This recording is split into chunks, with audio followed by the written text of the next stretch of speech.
Yeah. Back. Of course we are. Episode 24, and I feel so much more better this week, bro. Yeah. I feel so much more better. Like literally, I put it on Instagram yesterday. Like last week was probably the hardest week for me in terms of just COVID. You know how you know me, bro. Like I'm a super positive person. I'm always active, and taking that activity way out, having like this depleted kind of like energy and my brain fog. Like last week, I actually got it. Oh, you caught the brain fog? Yeah, great. I got the brain fog, and that was evident last week, bro. Because like basically, Peter Moore did not design the Air Force One. It was Bill Gilmore. So basically, apologies, guys. That was my brain fog because we know who the original designers were. So from that realistic point, I apologize. I take my hat off, guys, because that was my mistake from COVID. I'm gonna blame COVID, but that was my mistake genuinely. But no, the brain fog, man. That brain fog for real. Definitely, bro. Like, I was finding it hard to concentrate last week at work. Totally. Yeah, that's that fog, man. It hit you. I was just explaining to somebody about it because I didn't get the brain fog this time, right? So I was explaining. Actually, and we gonna snowball right into it off of this because I was explaining it to my OG about the brain fog and how it. Like you can't even really describe it, bro. It's like you get stupid for periods at a time throughout the day, and it ain't nothing you can do about it. You know, you forget what you're doing. I'll be driving and forget where I'm going. Oh, I've had that. You know, by the way, Bruce Kilgore is basically the Air Force One designer. So make sure you get that right next time for all the facts and figures. But I know what you mean because basically that brain fog felt to me like I'm still coughing, bro. I'm still coughing. I'm still kind of on the road to recovery. And so like yesterday, I was sitting down. I went and met Jay Colorblind Kicks, and I was talking to him, and my brain just went. I was like, what? What the fuck was I talking about? That's how bad it is. That's how bad it is. So yeah. So Bruce Kilgore is the guy that designed the Air Force One and not Peter Moore. So remember that, guys. But for me, last week was the hardest. It was like me. You know when you're driving in the night, and then I've done this. I've driven in the night, went into autopilot, and then ended up somewhere else. And I'm like, how the hell did I get here? That literally was what happened to me last week. I had no motivation, no nothing, no kind of. I every time it hit 4:00 when work finished, because I'm using my brain. The brain is a muscle. As soon as 4:00 hit, bro, I was on the couch, and I was like, bang, gone for 2-3 hours. It was bad, bro. It kind of made me really sad. By Thursday, Friday, I went to my missus. I was like, I don't know what's wrong with me. I literally don't know what's wrong with me. Like I can't. I feel like I'm on the verge of like a mild depression because I can't do shit, and I feel really bad because I can't do stuff. Even though we did the Shudo podcast last week, even though I still smashed out the videos for today and for Thursday, and we did the live, and I was glad that. And to be honest, that's the first time in my life I've been glad that I didn't have a live Saturday morning with Cam because Cam went and saw his parents, and I was like, I'm glad that I'm not doing a live right this moment in time because I don't feel like I'm up to it. Yeah. But Saturday night was totally different. I feel way more motivated, way more like myself again. Yeah, it's gonna pass, bro. Like it stuck with me for a good week or so, and it was the week that I went back to work, just like how you saying. Yeah. So and I drive for a living. You know what I'm saying? So I do the same routes Tuesday through Friday. I know exactly where I'm going. Like when I see the name of the place, I know exactly where it is. I know different routes and whatnot. And I'm driving and I forget where I'm going. Yeah. But I'm going the right way. Autopilot like a motherfucker, bro. It's weird. Like I said, I was trying to explain it to my OG, man, and it's like I couldn't find the proper words to describe it because it's not like your brain shuts down, but depending on how deeply rooted whatever thought you already had when it hit you, Yeah. you'll lose track of what you're saying, what you're thinking about, what you're doing. If you're driving, you won't know where you're going, but you'll end up at the right place. That's how it was for me. You know what I'm saying? It's like, Yeah. like my brain knows where I'm going, but it's not telling me. You know what I'm saying? But anyway, It's your subconscious. Okay, cool. yeah. So today's episode is a special episode. I think it's probably it's gonna be one of my best episodes. It's number one because I think it's always good to get somebody, a guest on board. And on that note, we have a guest on board today. And number two, I think it's good because this is the generational divide between young sneakerheads and OG sneakerheads or older sneakerheads that actually pick up what we like. And Yeah, so we try to it's blur we the know, lines. yeah, Let's blur the lines up. yeah, let's blur the lines up, bro. So today, who have we got, bro? Because it's only rightfully so that you introduce our special guest today. So I just mentioned my OG. Shout out Suge. I met Suge when I was 20. Hold on, bro. You met Suge Knight. No. Well, that's the funny thing. That's the funny thing because Suge is from. He was born in the South. He was born in Mississippi. He was raised in L.A. and he experienced the full culture of LA in the 90s, in the 80s and 90s, if you know what I mean. Yeah, You yeah, know, growing up in the inner city, in the hoods, in LA, like you listen to Kendrick. You heard Good Kid, Mad City, right? yeah. So you know what I'm talking about. Yeah. And he ended up moving. He played football. He actually played college football with Steve McNair. Yo, bro, this is sounding a lot like Suge Knight, right this moment in time. Listen, that's what I'm saying. That's what I'm saying. And Suge is he's about 6'2" or 6'3", and for most of the time I've known him, he was a bigger guy. You know what I'm saying? And he like I think he like 8-9 years older than me. I can't never remember exactly how many. I think he's about 8 years older than me. But I'm 40. I've been knowing him since I was like 20, 21. All right, So let me just Google Suge Knight's age. If the ages match, I'm gonna say Suge Knight. I'm not nah. Right, Suge Knight's 57, so I allow you for that Right, one. He's not right. he's not the right age. But his mama, I think he said his mom used to call him Sugar Bear when he was a kid. Okay. So go from Sugar Bear to Suge, you know. So that's I met him as Suge. He's a different type of person now than he was back then. However, it was like 15 years ago when he met his current wife. Yeah, she had kids, right? And for the life of me and Suge could not keep this little 4-year-old boy away from us, right? Like he loved being around Suge to the point where, because Suge had a bald head, and I'm embarrassing this man. Yo, you need Yeah. to find out how you need to find out. The similarities are uncanny, bro. But the only difference is they not the same complexion. They don't look alike at all. It's a lot of similarities, bro. But yeah, this 4-year-old kid wanted to get his haircut bald because Suge had a bald head. You know what I'm saying? And he loved it, bro. Like I would never forget this. I done told my wife and some other people this story, you know what I'm saying?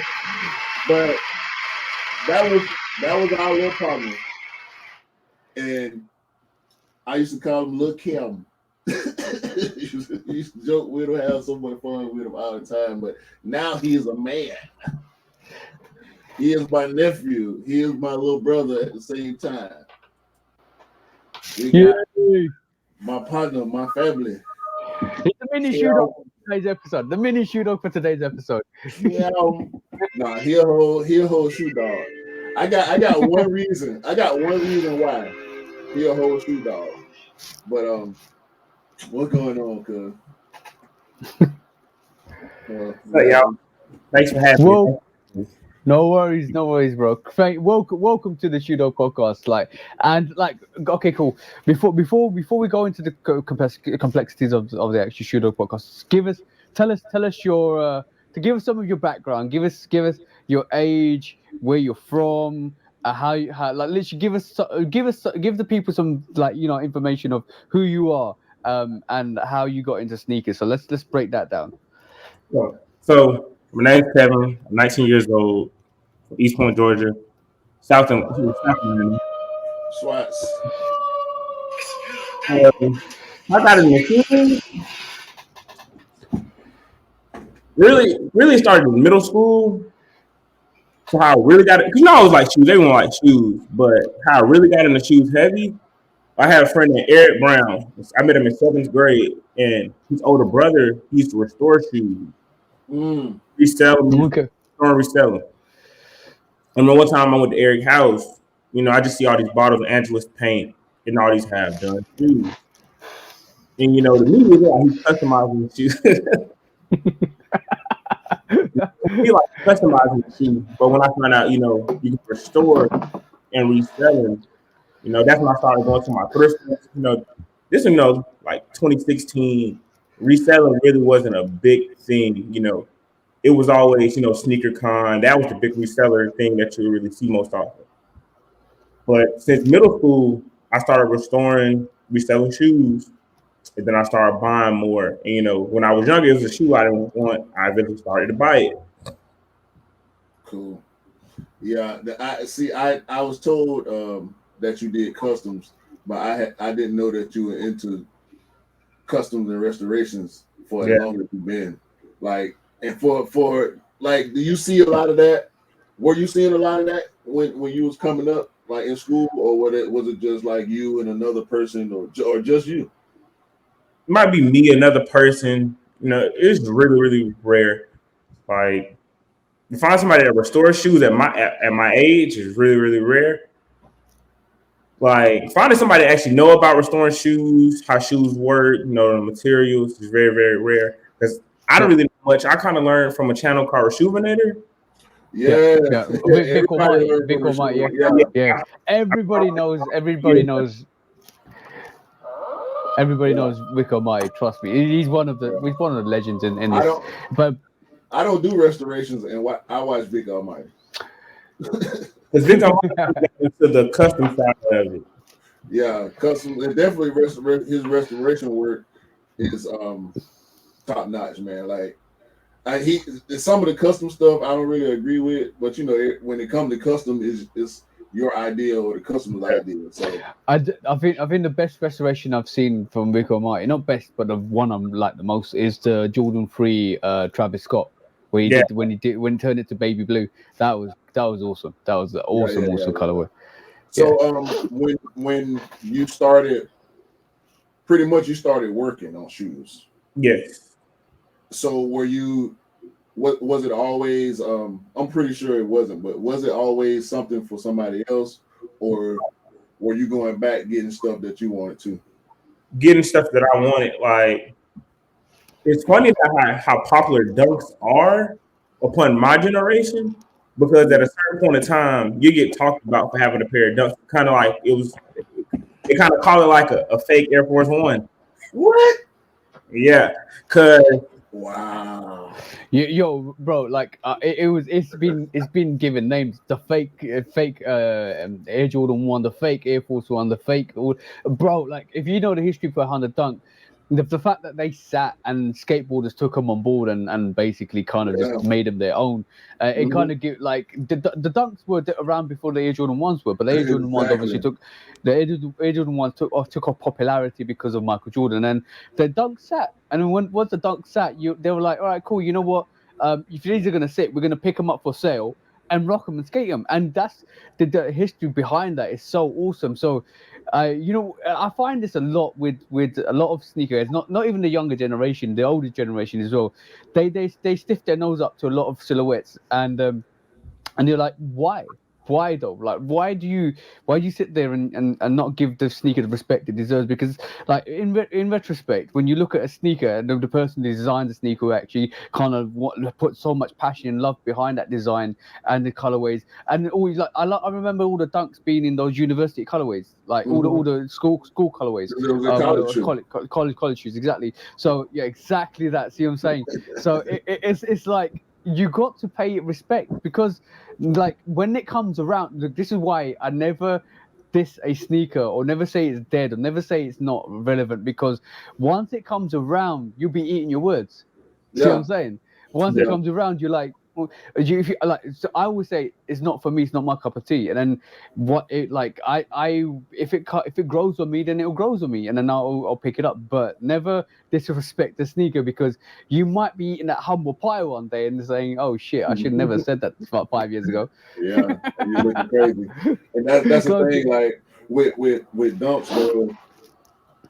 It was Air Force One, Dunk, Jordan 1. Yeah. That's the order. You know, Air Force One was 82, Dunk was 84, Jordan was 85. And nobody can deny, because the Dunk was first, the similarities in the Jordan 1 from the Dunk. Yeah, the differences are apparent. Like when you put them together, the shape is a little bit different, but it's the same. Yeah. The sole is a little bit different, but it's the same sole. You know, the swoosh placement is a little bit different. The overlays are flipped a little bit, but it's the same. It's almost the same. It's the same height. It's the same type of shoe.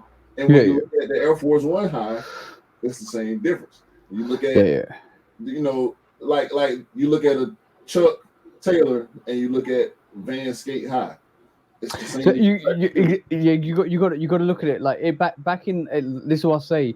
A lot of sneakers back in the day had so much similarities. If you like, we're just talking about Chuck Taylors. We're talking about your Converses. We're talking about Dunks, and we're talking about Jordan ones. But when you start looking at the '84 forums, bro, how similar is that to a Jordan 1? So you could like this in that range. That was the ideal model. And it would have carried on until Tinker like kind of slapped his name all over it and designed that perspective. But yeah, but on that, it's just phenomenal. Like a lot of people, like I can't sit here and think if you don't like a dunk and you don't like a dunk lower or a dunk high, okay, cool. Because what is it? Is it subpar because of the quality of the materials and stuff like that you don't like it? No, it's not. But then you might as well just say the same thing with a Jordan 1. Because like it's the similarities are so like there's only the shape and the slight cut difference that makes it different. It hasn't got the Wings logo on the side. It's not the materials on this, bro. I know you don't wear dunks. Cool. You just pulled out. I want to show you something, bro. Like this is something I picked up. I'm gonna go wade all through the boxes on my bottom. So I'm gonna you pulled out, right? Because that's ironic, bro. That's very ironic. Because I'm gonna pull this out, right? Okay. And tell me the difference. Tell me the difference. No. Let's look at the bottom. Difference. It's the same. It's the same sneaker. It's the same. The exact same outsole pattern. The sides, you know, because the stars and everything, like yeah. There you go. There's no difference. Like the only difference is the side. Yeah, of course. The Jordan is flat all the way around, but you know the panel. The overlays. The overlays are different. That's it. The overlay, and to be honest, if that was an SB dunk, which I think is it an SB dunk, bro? No, it's not an SB. No, it's just a dunk. If it's an SB dunk, you get a fat tongue, you get fat cushioning, and all of that stuff. So basically, that's the difference. But you can't tell me like let's see that tongue. You can't tell me there's no difference with this, bro. Like if anybody in the street, that any non-sneakerhead walking down the street will think that this is the same silhouette. Same shoe. Yeah. No, it's just the overlay there. That's one piece toe to tongue. total eyelets. Yeah, that's the only difference. All this is different. Just look at the swoosh placement. Yeah. So yeah, back tab, swoosh. By the way, I ended up getting 2 of these for Eric as well. So the Mystique lows is for Eric. They're going to be shipped hopefully Tuesday. I took I'm gonna do it. They're still sitting here if you want it, bro. Everything is sit over there, bro. It's not fair. It's not fucking fair, bro. Okay, bro, so look, I'm gonna chill because I just caught a big fish. I told you that. Yeah. I'm waiting for that. I'm waiting for that big fish reveal. I caught a big fish. You know I ain't gonna tell you what it is. Is it a shark or a carp? It's definitely not a carp. Definitely not a carp. It might not be a shark. It's a big tuna though. We got a big tuna on the line. So I told you 2 pairs, right? And you know, so it's really ironic, right? I'm gonna tell you something. I'm gonna tell you something. 11. What you doing with 11? It's not 11, bro. Yeah, that's 11. It's yeah, but no, this is the women's size, right? Okay. And this is the men's, right? And I'm gonna go through. I'll do the review for this week, right? But it's really funny because on the men's size, the sneakers. I'm not gonna tell you what they are, the cuts and stuff like that. But I'm gonna say one thing. One of these on the sneakers that was priced 115, and one of these was priced 125. And I'm gonna pull it up and say spot the difference. Probably because of the cracked leather on the Ain't got no cracked leather, bro. It's got no cracked leather on it. The pink one's got cracked leather? No. Both of the sneakers, both of those Mystique navies. One of them's navy. One of them's women's. One of them's men's. One of them actually on the sneakers app because I got it from the same price. For both of them. One of them on the sneakers app is 125. Yeah, one of them's for 125, and one of the women's is 115. £10 difference, right? And I'll compare it for the channel. But I'm telling you now, bro. You'll be like, spot the difference. What difference? Okay.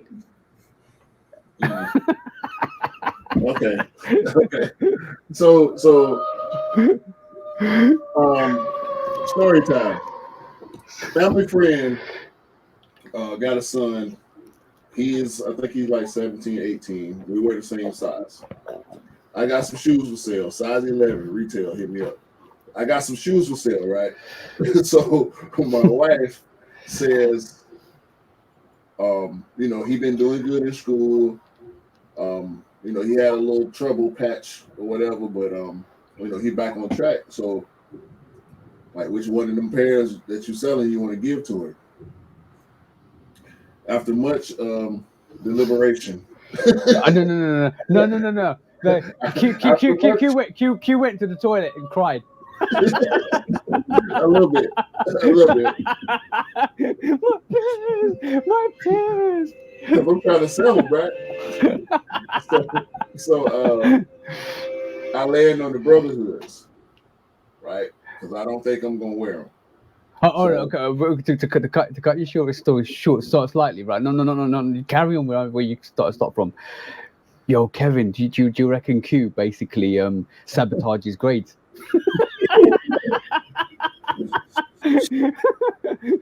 Not my brotherhood. Yo, you know those A pluses he got? Make sure it's an F. Change it. I'll give you some of that retail sneaker price. Q's turn around.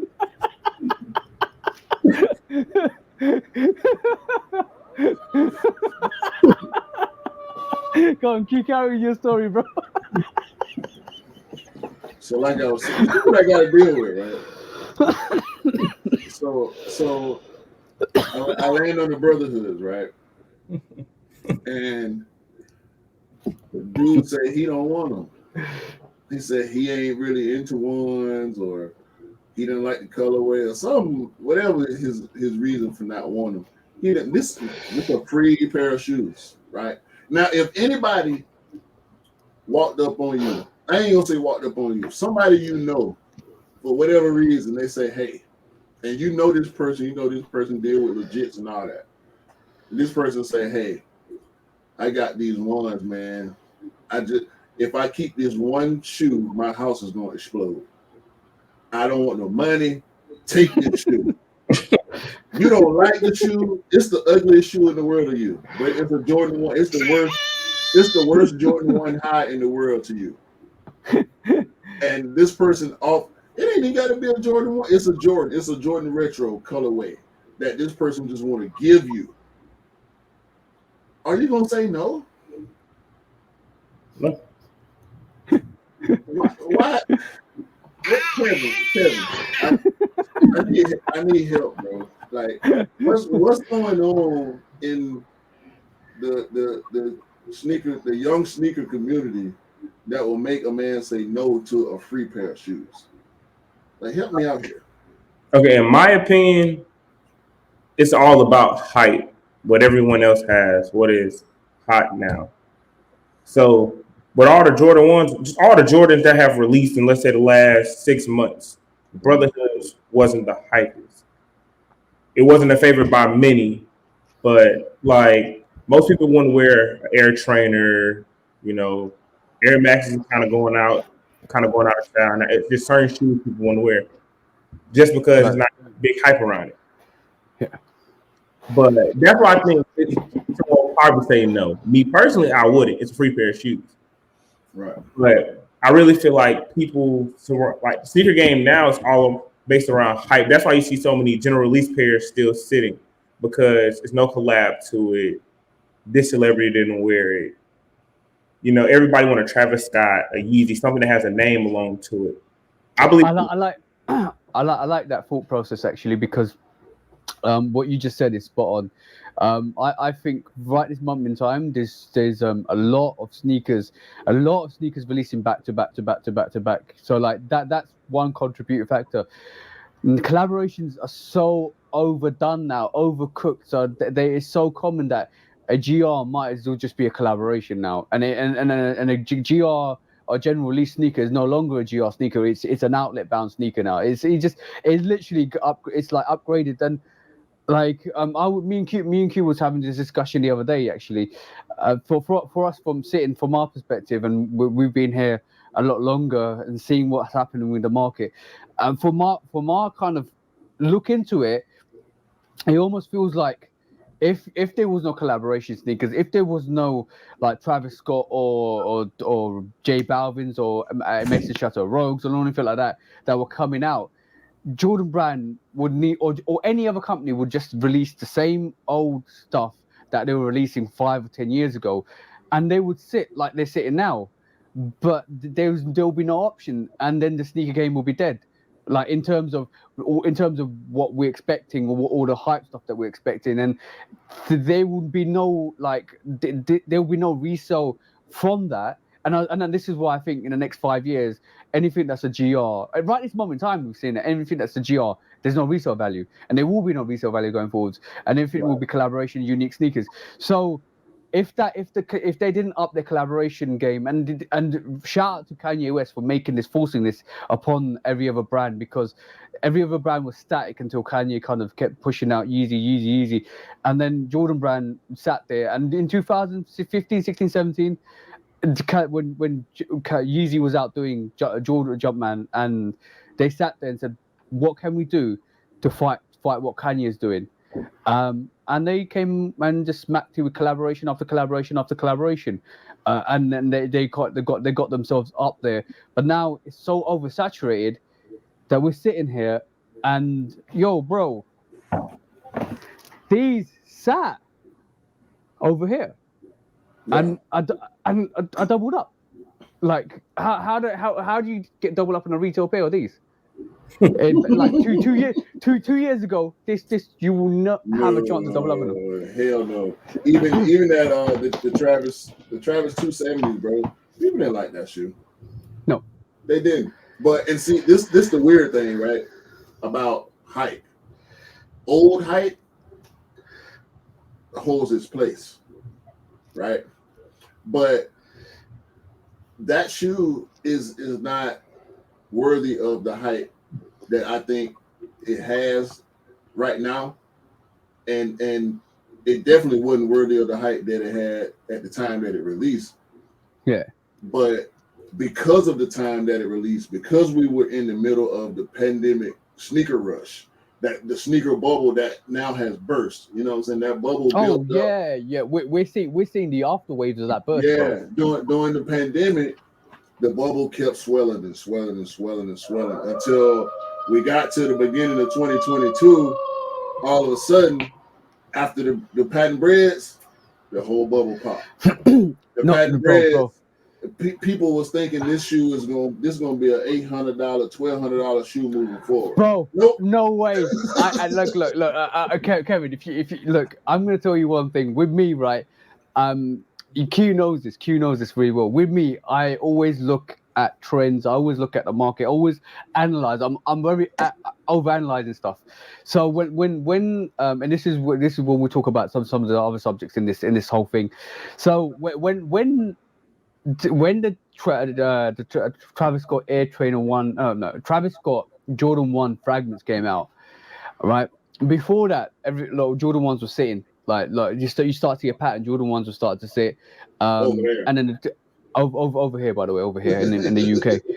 This is why I can analyze this, because I'm the forefront of not like semi non hype and collaboration. So I can for the US is a very US is carnivorous in terms of sneakers. It is eat everything up, and everything outside is because that's why it's a very consumerism state. And when you look at around the world, it's totally different. So when I saw that, and then I saw the Travis Scott Jordan 1 fragments sell out and be ridiculous because it was super limited, I thought, okay, cool, that's fine, that's one collaboration sneaker.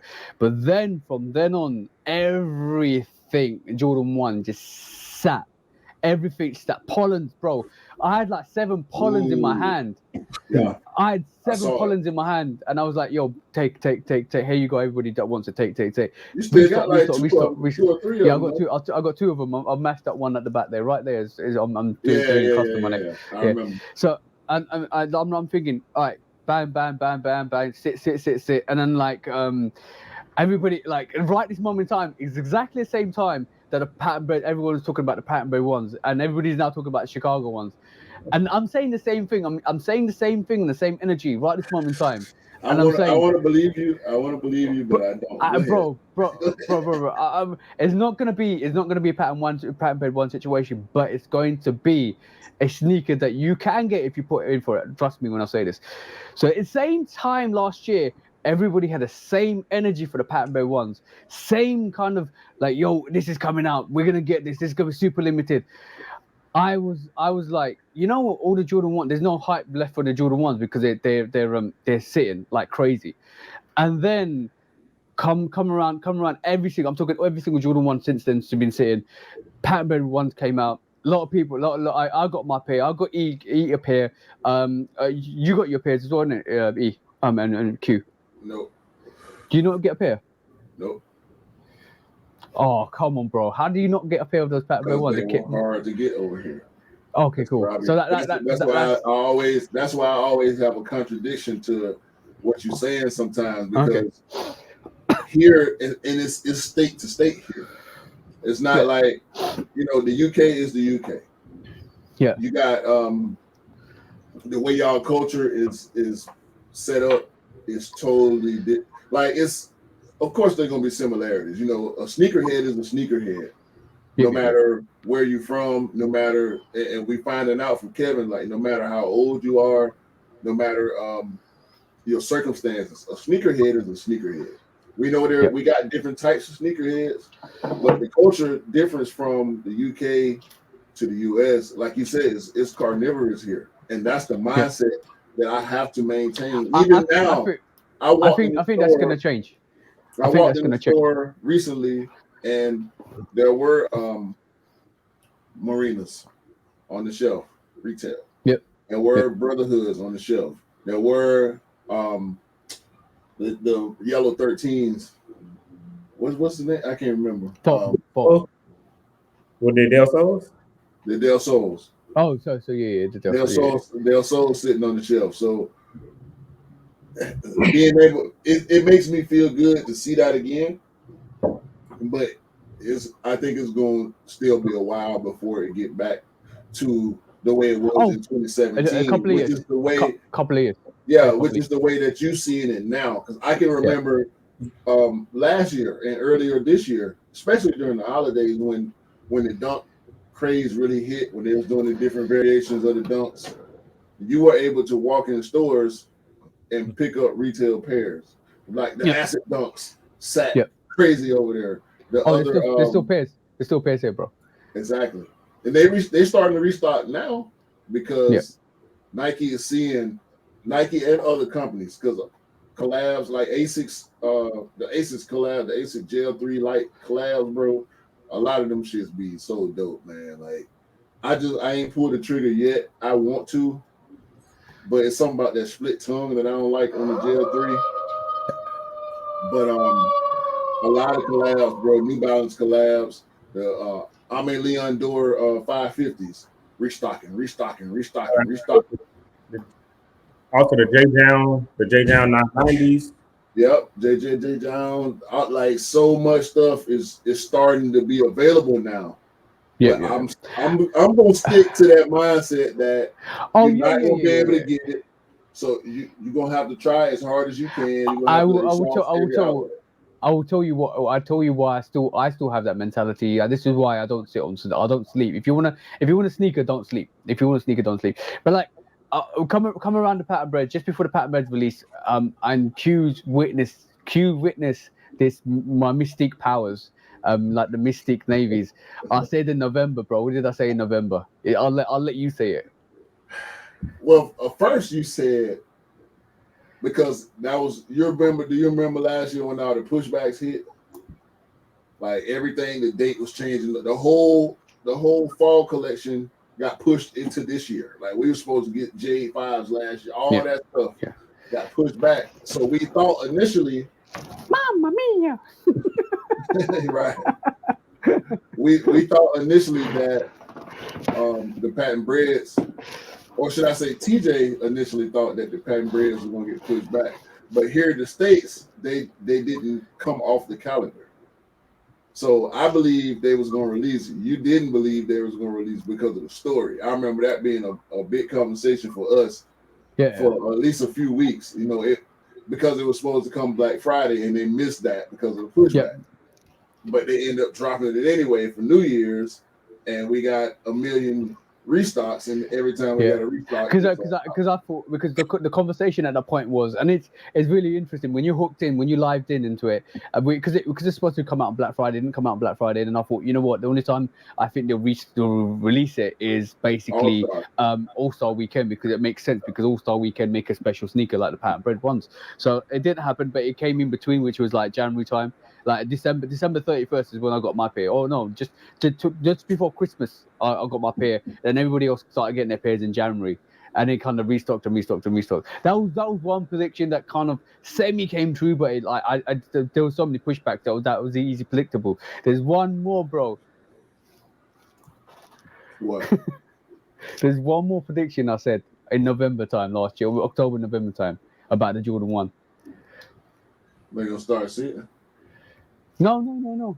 And in October, November time, I saw that Jordan 1s were sitting, and I clearly said on one of the lives on our Straight to the Toe, Instagram that's not longer there, but Scott was privy to it. I said the only way they are going to revive this hype. Go on, you can say it. Chicago back. Yeah, and they did. and we said, and then even like. Yeah, because we all thought we was gonna be a few more years away. Like we was all saying like maybe 23, 24, and you was like, nah, they're gonna bring it back next year, probably for holiday season. And you was right.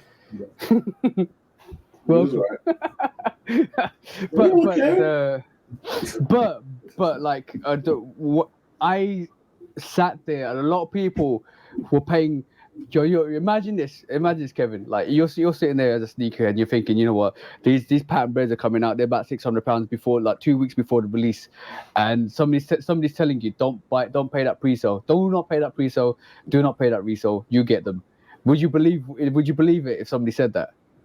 In today's world, no, not at all. I There's kept saying that. that releases that I can get. Yeah. No matter the shoe, just because of how resale market is now. Because okay, with collabs, I feel like exclusivity makes the price so high. That's what makes the drive for it. And with resellers, if I can snag 40, 50 pairs and make a general release exclusive, I can charge you more. And that's why I think they shove so many collabs on our throat now. General releases, it's hard to make them because everybody wants to collab that shoot because I don't understand what's the difference between the the Travis Scott Jordan 1 fragments. What's the difference between the original? Because they made it with Jordan 1.5 fragments. It's literally no different except the sole. It's a two-sole. It's the same shoe, but the Travis Scott is 3 times as much. The fragment threes, those bricked hard, and it was still a nice shoe. I just feel like I don't know. It's just weird now. It's like it's like people lost respect for sneakers because sneakers shouldn't stick. They should sell out. That's a good thing. But like, I don't understand. People love twos just because Virgin Off White did a two collab. You couldn't catch no one 5 years year ago. That's a valid point, bro. Kevin, that's a valid point because basically, it's really funny. It's really funny that Jordan brand sitting in right this moment in time are scared to release a 2 as a GR. And like a normal sneaker, they better.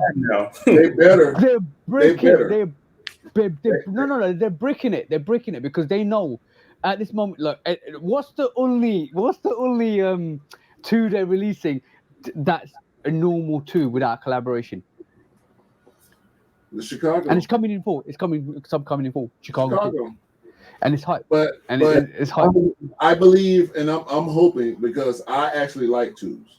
I like the highs and I like the lows.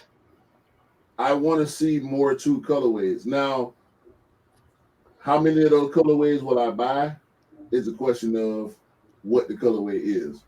Yeah. I would buy a Mellow 2. The Mellow, I feel like they could do so much more. Like the Radio Raheem's was a nice shoe. If Radio Raheem, because technically the black and blue version is kind of like a Radio Raheem low. It's the same thing. Yeah. All these wild colors, the black, kind of took the royal colorway and put some extra colors in it. Yeah. I just want to upon it, and it takes it to a whole different level. Yeah. That's the perspective. That's the perspective of somebody that appreciates colorways in a different way. When it comes to height, it don't matter. You know what I mean? No. It could be the ugliest thing, which brings me back to that Travis Scott 270, bro. That 270 silhouette, there were like 2 colorways of the GR colorways that I liked. Other than that, it was kind of a bad silhouette in a way. Like that's a casual person's shoe. That's not a sneakerhead shoe. And yeah, they sell hella pairs of that shoe to this day. But did the Travis Scott 270 contribute to that? No, because the people that buy that shoe every day don't know it's a Travis Scott. No. All I'm gonna say is Jordan Brand, put your nutsack bracket crack on the rack and make sure you release the Jordan 2 right back because like literally, they are scared to release a normal Jordan 2. Like, bro. Come on now. Chanel Abney, Jordan 2. You got Mason Shatterogue, Jordan 2. You got basically you got the off-white Jordan 2 that released last year. Balvin. Come on, bros. Release a normal 2 and see if your nutsacks get chopped off with that non-resale. They will. Come on. Listen, so let's analyze the wave, right? We got the pattern ones. We got the concept ones. We got the Travis ones. Yeah. Air Max 1 is a different beast, right, in itself. Then they give us collabs. After they gave us remasters, the last 2 years they was giving us remasters, the ones with the small swoosh on the front. Yeah. And those are dope. Wait until the big window. Wait until the big window comes out. The Air Max 1 big window. It's the wave. They're continuing the wave because with the Matter route and the tree line. You know what I'm saying? They keeping these the Air Max Day one, the blue ones, the wasabi, the wabi sabi. You know what I'm saying? Like they're nice. Wabi sabis. They keeping that moving. Now let's analyze the wave of Jordans. You see the patterns from the Travis Scott 4. Everybody loving 4s again. When the hype hit on the Travis Scott 4, now we getting all the 4s that we really want, right? For the most part. But off-white 5s. Now we get 7 different colorways of Jordan 5 every year. They're sitting like there's, and that's for a while. I think like it's going to be quite interesting to see what happens with different silhouettes, because at the moment the hype's dead on the ones, the hype's dying on SBs. The fours is the hype at the moment, which I think it's going to be very kind of it's not going to live. What you got, Kim? It's disgusting how people treat Jordan 4s nowadays. Oh my God, I love it. Because no way I don't know in what universe can you tell me that a Black Cat 4 is better than a Bread 4? Come on, bro. In my opinion, the Black Cat worst. There's nothing special about a Black Cat. In my opinion, the Black Cat 3 is better than, more detailed and better than the Black Cat 4. Come on.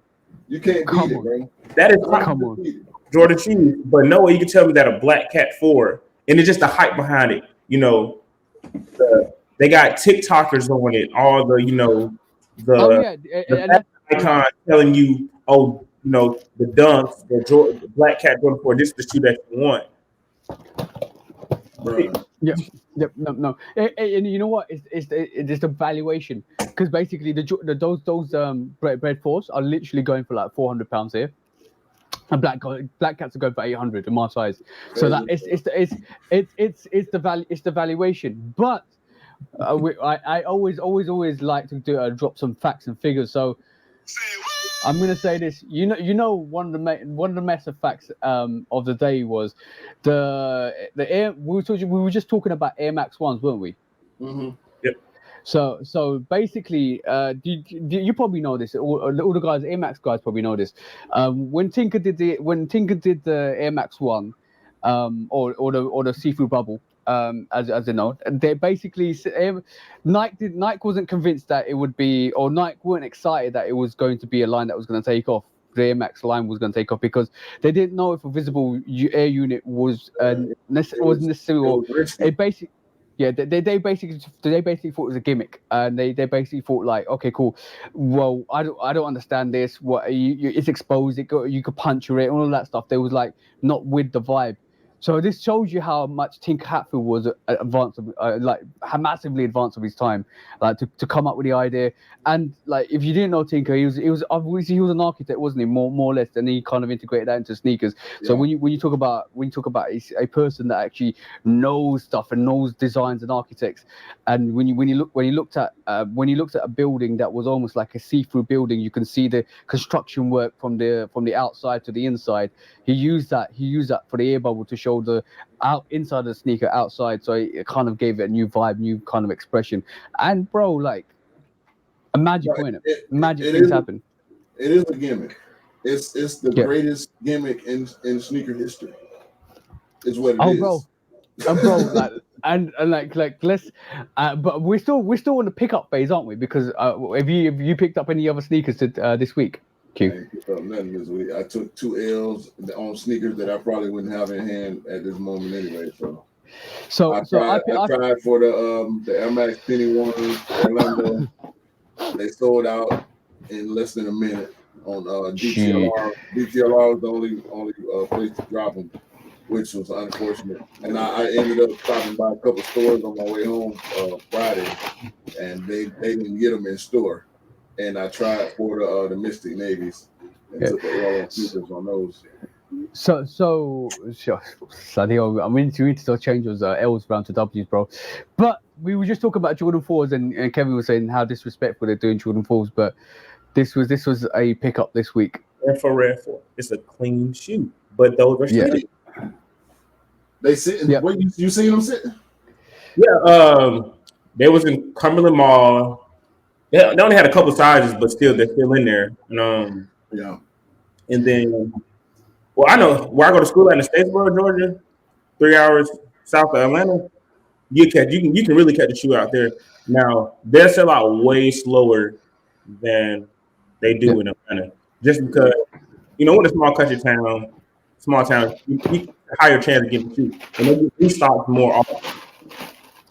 So I'm gonna so the infrared force, a beautiful colorway. I think it pays really good tribute to the green gloves, 100%. Yeah, it is a really nice colorway, and it goes well with a lot. And I was glad to see a lot of other people put it straight to feet because it deserves to go straight to feet.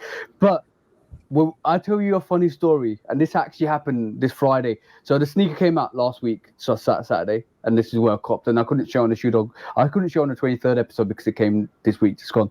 So a week on, me and my girlfriend went to Foot Locker, and we was like, okay, cool, let's go and see what's.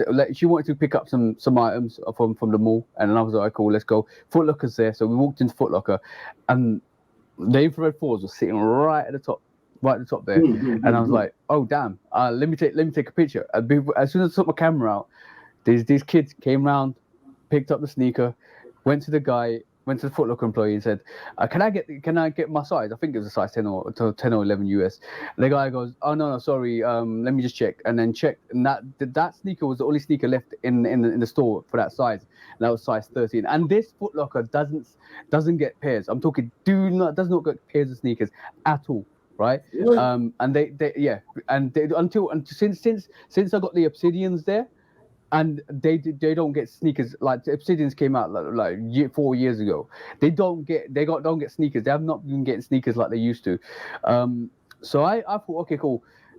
The guy goes, okay, I'll find my other pair from somewhere else. The Foot Locker employee grabbed the guy and said, "You might as well take this." Because what do you mean? You might as well take this size 13 because you can get money for it. Bro, this guy literally is, this Foot Locker employee is literally saying, take the sneaker and resell it. Go sell it and you'll get money for it. So, bro, like, are you struggling a week on to sell your pairs of sneakers? Are you really struggling to sell a US 13 that's sat there? That's immoral. That is frowned upon by the sneaker gods.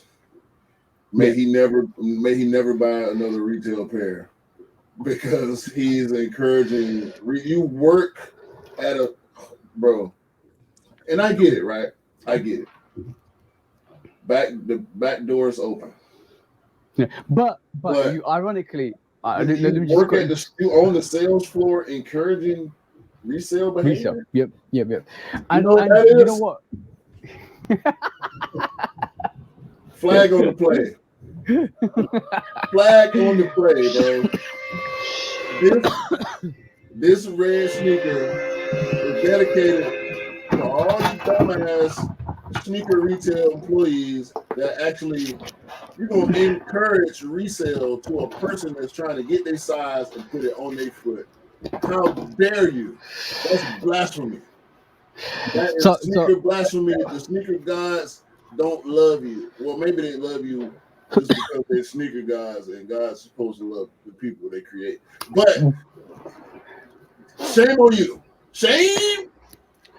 And obviously, these guys basically checked on the StockX app and kind of worked out with the sizes, and so you basically introduced somebody else to kind of buying sneakers for resale, to resell. So, but ironically, bro, like I'm pretty sure Foot Locker had these for call and collect on that Saturday, the week before. And then you're telling me people didn't pick up the infrared 4s because they basically saw the resale from 300 drop down to 200. So there's no value in this, so we're not gonna pick this up, and then left them. Yeah. It's bad how the culture, how the reselling has become a new normal. It made the sneaker game sour because nothing is for you. It's looked into it as an investment. Like I done seen real sneakerheads that was collectors turn into resellers just because you can make a quick dollar. But it's like how you pass on certain shoes. It's like you don't respect the game anymore. Yeah. Oh, and it's bad. That's unfortunate for sure. All right, so I agree with you, Kevin. 100% agree with you. Like it's got twisted to a point, and this is why I always pick up sneakers for other people for retail, because basically, if you can't get them, if I'd known Q, like honest to God, if I'd known Q, and you couldn't get the pattern breads, and I didn't realize you didn't have a pattern bread one, because I had like 4 or 5 in my hand to give to other people for retail. I knew you had them. Like I was watching the reels every day when you was. You should have told me, bro. You should have told me. I would have got it. Listen, I'm gonna tell you about that. I saw them early. I saw fakes. I saw real pairs early, and I realized I didn't want it because I liked it. I wanted it because of what it is. I wanted it because it was a bread.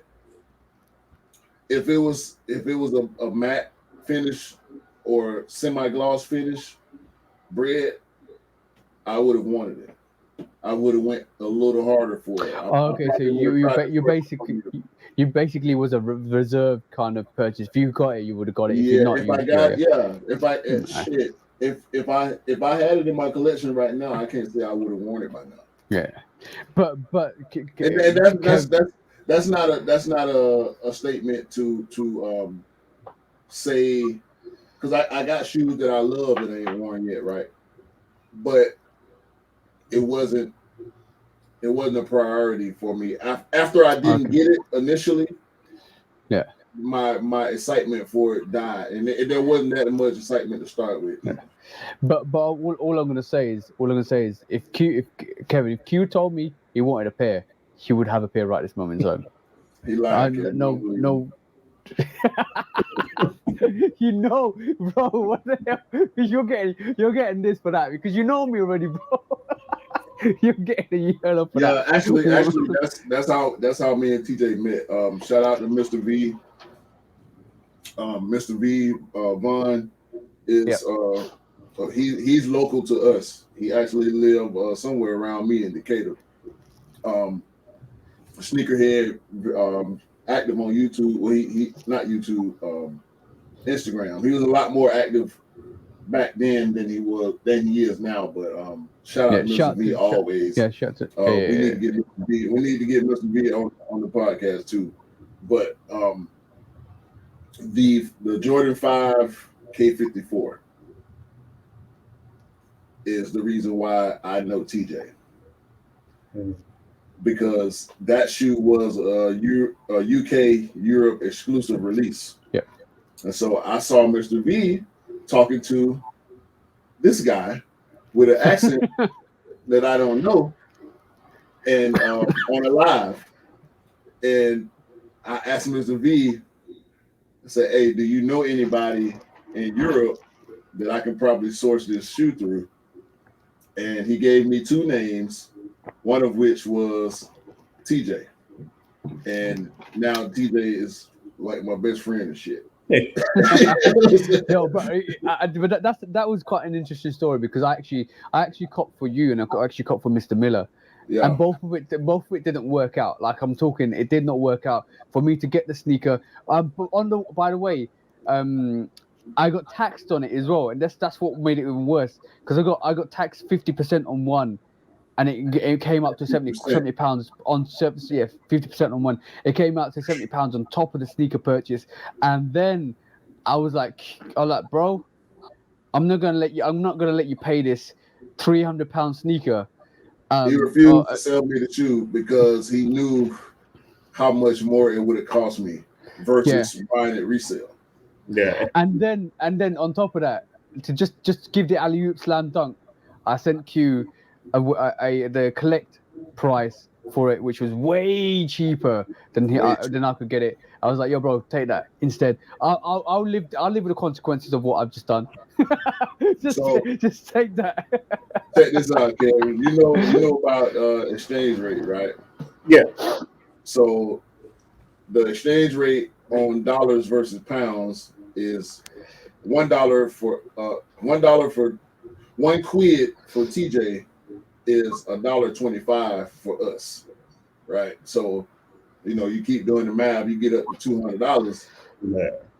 That you paying $40-$50 extra. You know what I mean? Yeah. So with that, plus where he got the shoe from, which you got it from Europe, right? You didn't get it from inside the UK. No. So he had to pay extra taxes just to get it from Europe because it's euros and pounds. Yeah. And Brexit and all that bullshit fucked up the game over there. and fuck Brexit. So he had to pay extra. This is everybody that believes in Brexit. Fuck Brexit. So he had to pay extra to get the shoe himself.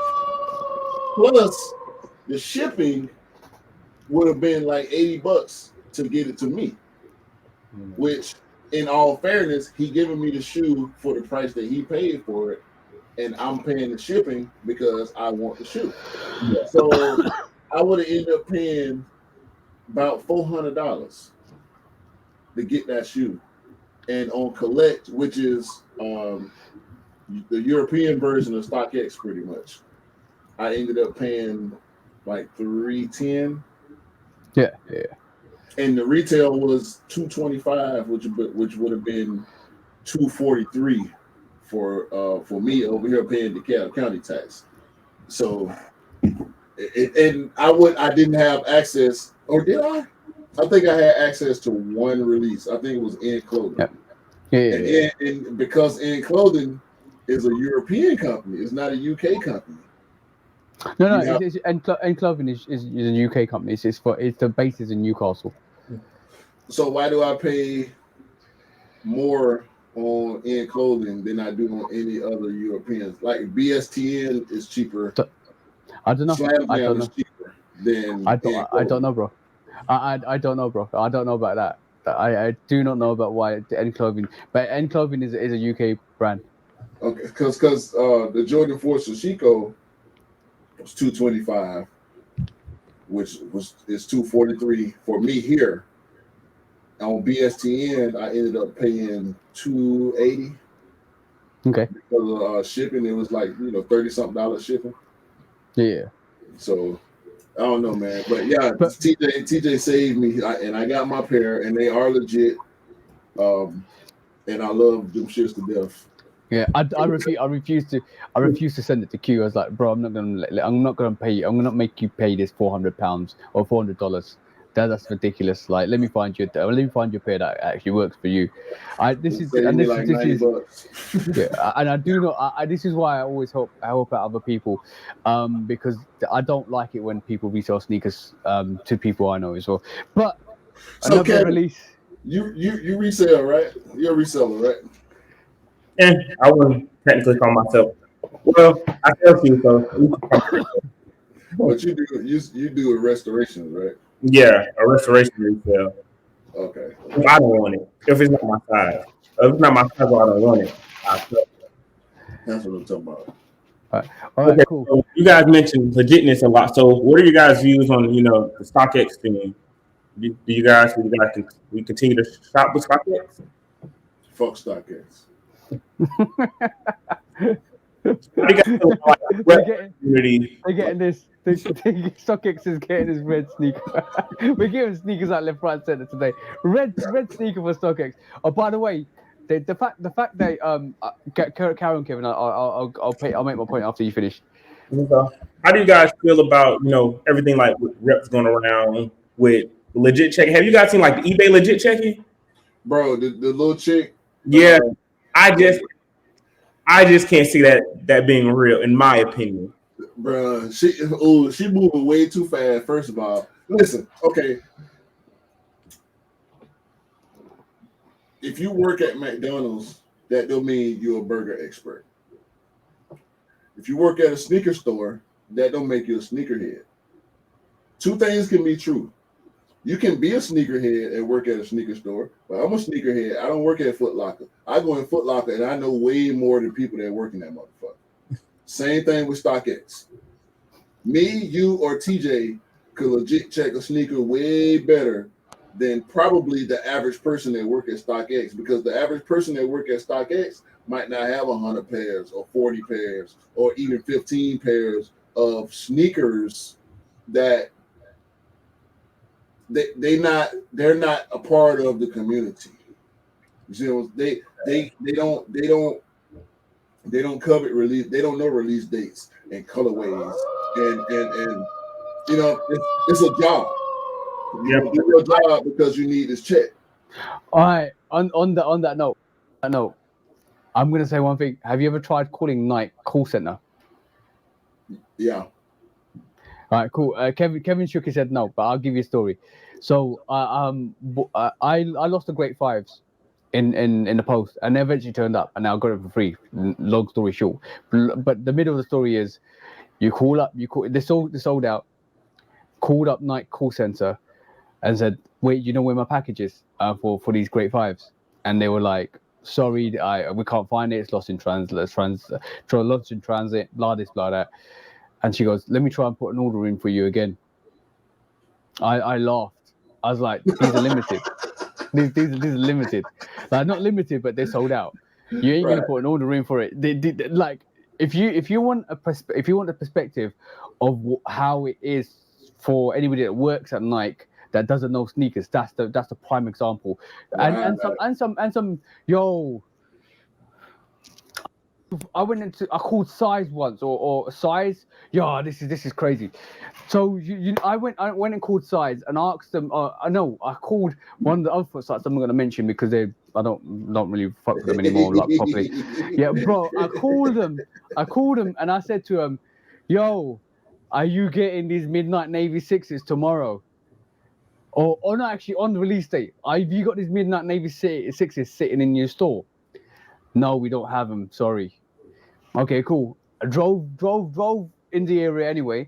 Went to another foot size, picked up my pairs, asked them about the taxi 8s.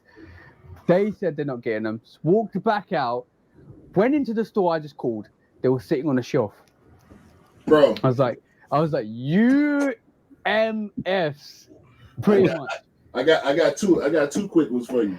So this was the first time it happened to me that brought me to the thought process that I have now.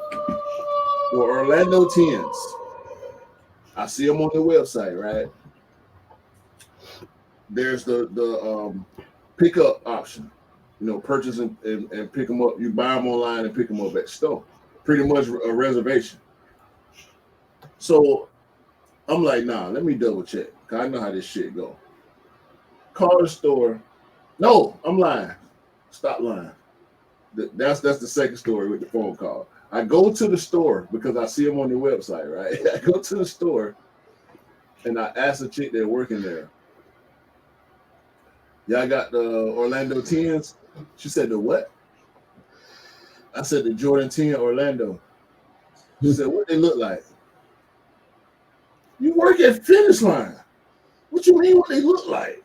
You don't know what a Jordan 10 look like, but you work at the shoe store. I don't want to talk to you now." I pull up the picture. Hold on.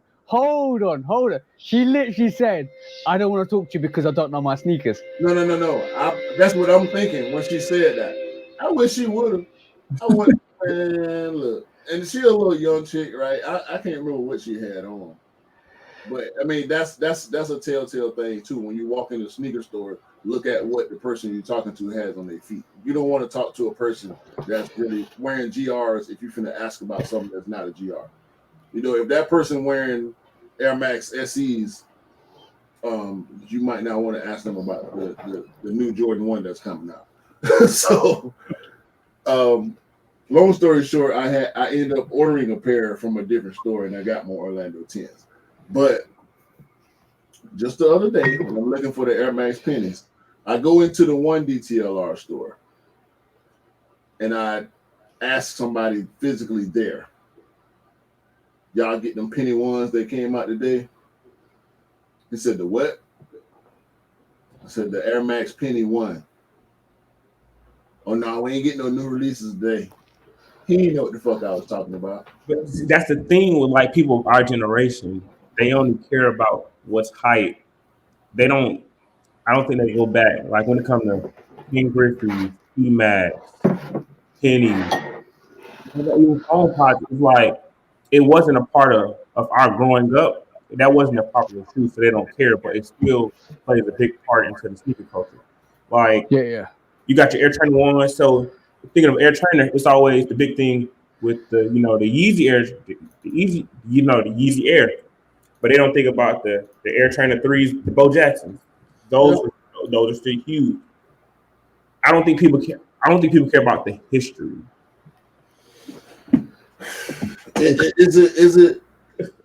Is it like that?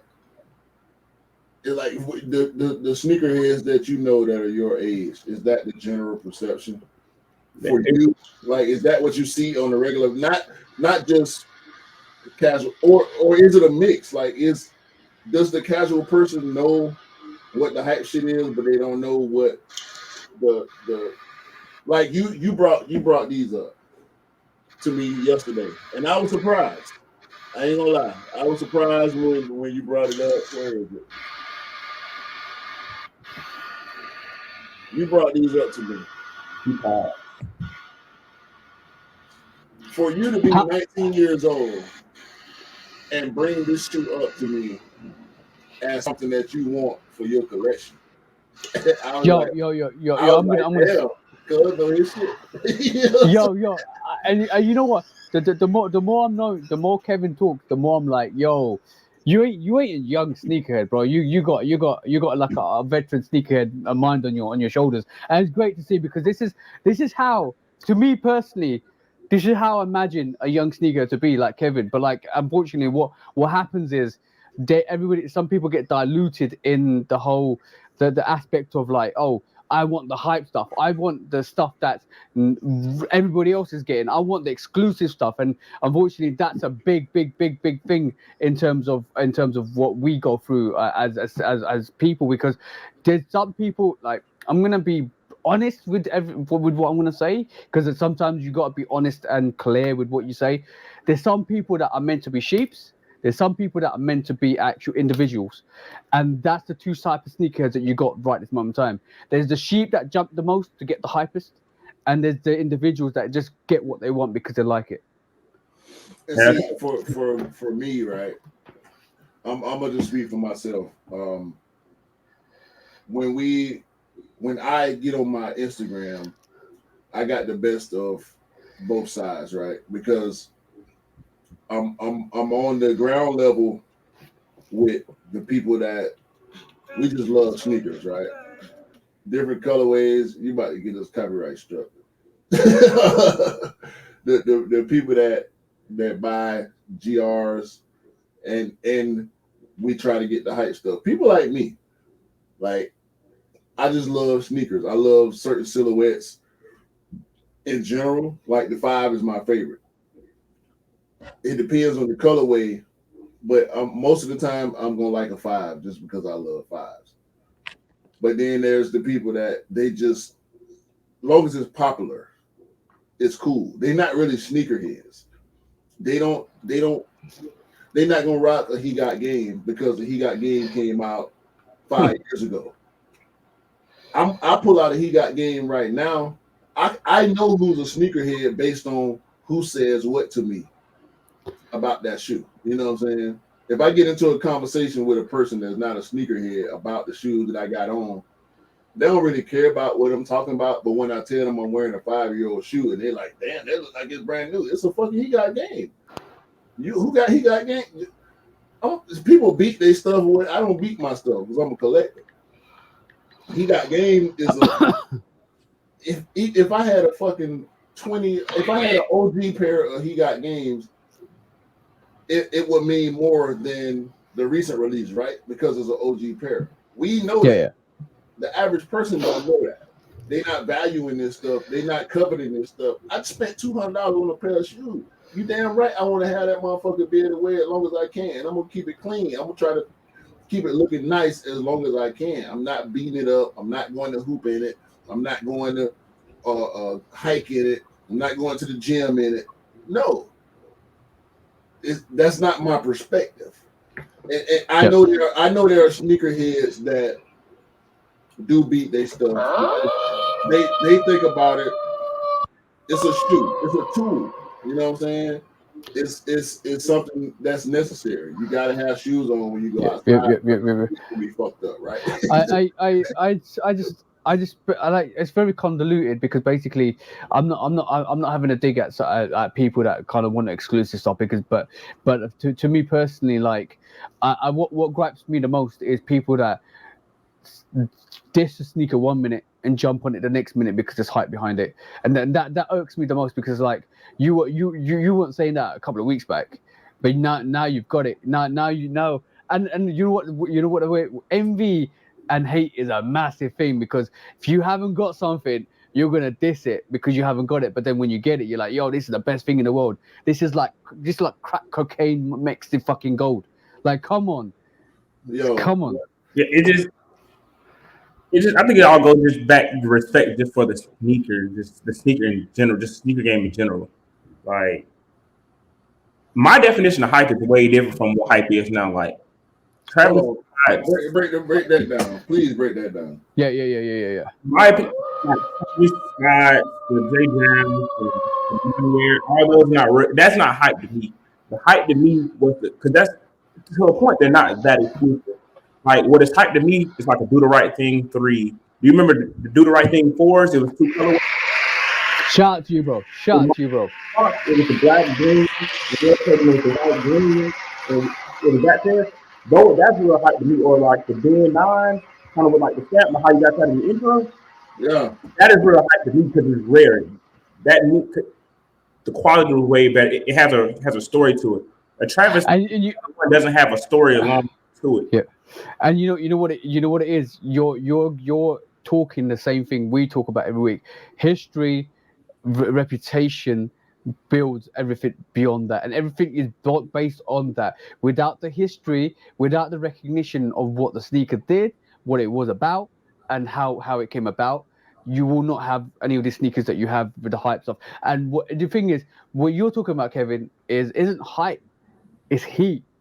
And this is where people get mixed feelings or mixed about it. It's like what is heat and what is hype is different in realistic terms for us, but for other people it's mixed together because what is heat was hype, and then that's where people get mixed up. And what you just mentioned, bro, is this, and I'm gonna go back to this right this moment in time because I see it massively right now. I'm gonna show you another sneaker I picked up yesterday. And Q is gonna go not again because like literally, yo. That's the green one, right? Yeah. Let me take the. Yeah, that color. Ooh.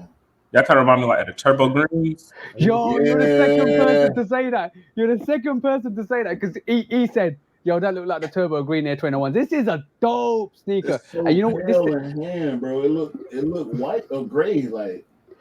Yo. Look, bro. Look at that. No, this is Trainer Man right here. You talking to Trainer Man, Kev? Like this. No. I'm not Trainer Man. You are. You're Trainer Man. I'm gonna show you. I know you want to give it. I know you want to give it to Mr. Miller. I don't care. I know Mr. Miller is a trainer guy too, but you have taken the throne of Trainer Man. Yo, I'm gonna say like like 9 pairs of trainers this year. You got chlorophyll trainers? Hey, you got the chlorophylls? Yeah, I got somewhere. Yo, bro. Yo, you got me started. You got me started. One thing I'm gonna say. This is a little review. This sneaker makes me sad for the others. I'm gonna tell you why. This sneaker makes me. Where the hell is it? Hold on, 2 seconds. He got the chlorophylls. He got the navies. He got the photons. They got both the Travises. They got all three of the SPs. The smoke gray, the coriander, and the honeydew. Yo, don't even get me started, bro. Like, I've worn nearly all of them. Yo, bro, these are on sale. Oh shit! Oh, these are on sale at this moment in time, bro. These are on sale at this moment in time. This is a dope, and I've worn these. I've worn these as well. I'm gonna give you. I'm gonna tell you what I kind of. Let me just pull my camera back up again. I'm gonna tell you what sneakers dropping everywhere. So I'm gonna tell you what I feel. Why I'm a bit sad. See the quality on the OGs, right? Mhm. Is so much more different to on this than the quality on the OGs, and it makes me sad because I wish the quality on the OGs was like this, because like, bro, this quality is crazy. This is like a sneaker like I wish that was exactly the same on the OGs. Like the quality is crazy on this. Like I'm gonna try. Let me just take the slide down. Hold on. Look.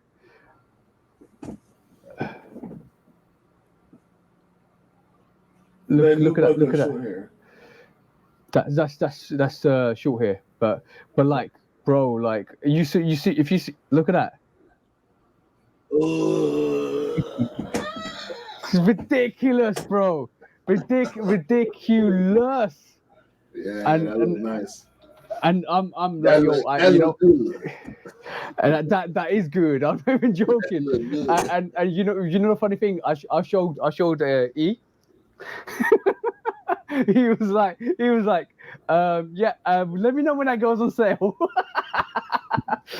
But yeah, midnight navies. I got midnight navies here. Yeah, every trainer that released this year, and he does those literally. I'm like, yo, bro, like I shot, yo, that Nike on the back is dope, bro. You know like, shout to Mr. Miller for that, bro. I wish you were into trainers when the SB version of that chlorophyll came out about two, maybe 3 years ago. Yeah. They got an SB version. You would have run that shit. I feel like, and you know what's really funny? What's really funny about it is, by the way, the Photon Grays. This is such a wearable sneaker. Just put it on with anything, and you're good to go. Too much white, bro. Hey. Too much white, man. No, in hand it's not too much white. In hand, like let me give you that off. Look at that, bro. It's not too much white. This is my opinion. And you know what? I'm so glad that I got into the Air Trainer ones and Air Trainer SCs as well, because basically it gave me much more of appreciation. And I always got to pay tribute to where it's due, and Mr. Miller just got me into like putting these on feet. And I've rocked pretty much every single one of these, except for maybe the corianders and dark smoke grays. I even took, like, you. Ironically, I'm so glad that there's no hype with the Air Trainer 1 Travis Scott's, because when I saw it in hand, I was like, yo, I need that. I really do need that, because it's so nice in hand. Definitely nice sneaker in hand. Yeah, that was a great thing for you, and that's the difference, because you can find certain sizes here. I've seen certain sizes sitting online, but you wouldn't be able to just walk in the store and get your size like he was able to a week or two after the release. But it's really funny. Some company put up a post about the Air Trainer 1. Those enamel green. They call it enamel green. I thought it was something else, but these enamel greens actually were like posted up. Everybody, they was like, "Yo, go and get these. These are available." And bro, that Nike with the orange ticks, dope. It sets it off. The OG logo. Yeah. OG logo, bro. So since you gotta love that OG logo, bro. It don't matter what color the shoe is. What is your guys' grail shoe? What is your top grail shoe you don't have? Grail? Q already knows mine. Number one grill, yeah. You would you DB5? No, No black metallic fives. grill. Yeah. Yeah, I mean, it's that's my favorite sneaker. I was just about to ask you that too, Kevin. That's my favorite sneaker ever, the black metallic Jordan 5. To me, that's the best sneaker um, ever. But my number one grill would have to be the Ben 5 Oh because yeah, it's Cam pulled it out a couple of it's times. a super premium black metallic 5. And with that wax stamp on the back, I mean, I did the wax stamp Shoot Dog Podcast logo because of the BN5. To be honest with you, and we know a guy that actually had two pairs. Shout out to Cam, two pairs of BN5s. Like, bro, you doing too much. I don't want to talk to you no more. You hate my collection. You got two grails. All right, my first one is the Shattered Backboard ones. Yeah, that's probably two or three for me. Now Yeah. my second one is the Ginger 14s, but I think They They're coming. coming up. They're releasing. coming. They're coming. They're coming. this year. The scare is how good of quality the OGs are. Would the retros would they match that? Because that's kind of like with the Lightning 4s, how good the Thunders were. The Lightnings really didn't match that same quality. It was still a good shoe, but the Thunders was still a better quality than the Lightning were. That's what kind of scares me with Grail shoes and Shattered Backboards. They kind of just playing with it now. Like the 3.0s and the mids. It's kind of like. I'm not excited about those women's starfish. I'm glad I'm just glad it's for the women because basically that just looks like the Shat Backboard 2.0, but like for the women's. Yeah. It's ugly to me. I don't like that brown color they put on there, and it's too much orange to me. Like they did too much with the colorway. The saturation of it. Experiment with colors with certain, kind of like the Brotherhoods. I think they tried to experiment with that pinkish purple. Yeah. But because I'm guessing if it would have done well, another shoe would have probably had it. Magenta. That's what it is. Matter of fact, I got them right here. Oh, all right.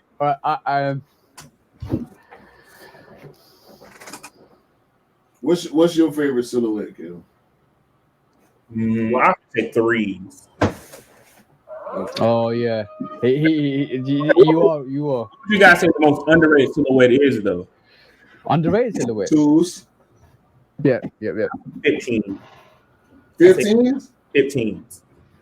See, we talking real sneakerhead talk right 15s, now. 15s is so hard to get for a decent price or good enough quality, but 15s, in my opinion, is the best spring and summer shoe. That is the oh my god. To match that is a hot take right there, boy. This man got a different brain. In my He like that Michael Jordan tongue sticking out. That's why. Lifestyle shoes with basketball 15s is the perfect mixture because they look good just wearing with a casual fit, and you can also wear them on the court. But 15s, because it's always that 1 through 14, but 15s also great too. Kevin, so do you believe that they should release like more outside the 1 to 14 range? Yes.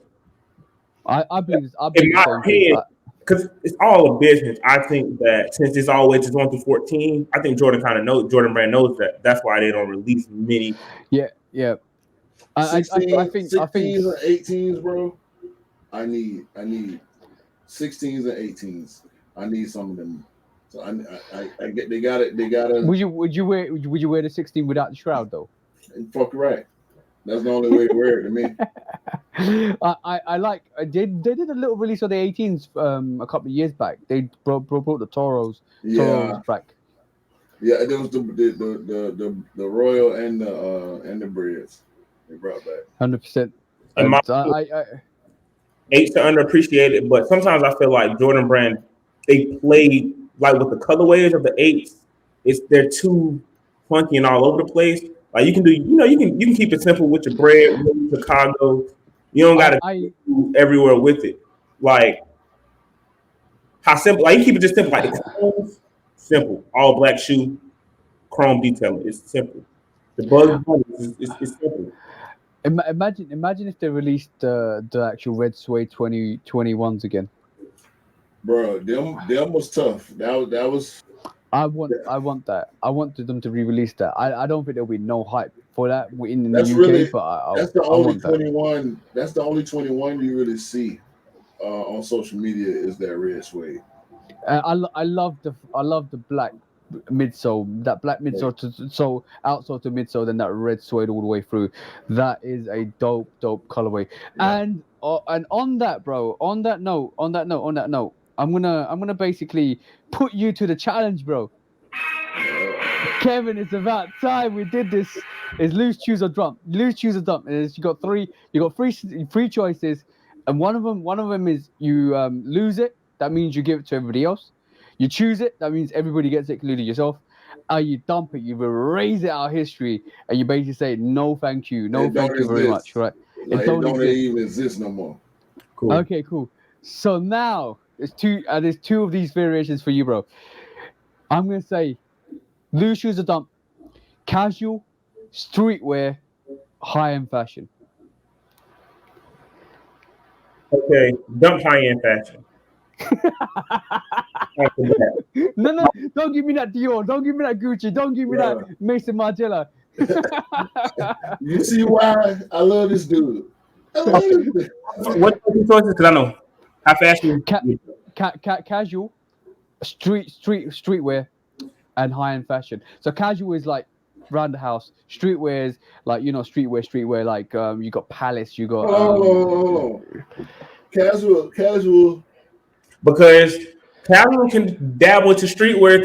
Yeah. But I'm talking about casual, like you're around the house, your PJs and all that stuff, and you can wear t-shirts. No, like you can wear t-shirts, you can wear just regular stuff that isn't high, like just isn't verging on almost high-end fashion. To me, casual is like just casual fashion is like GR sneakers. Like Yeah. just whatever you want to do. It ain't gotta have no name on it. It ain't gotta have no logo on it. Then that's what I mean. That's what I mean. Streetwear is like you got on a Keith Haring shirt. You got on a green and orange old throwback Atlanta hat. That's streetwear. You know what I'm saying? Like we all dress in streetwear right now. I'm gonna have to choose street because streetwear, in my opinion, because streetwear brands are part of sneaker history, and you can express yourself way more because this Atlanta hat it's the same team, but it's different. It's all different.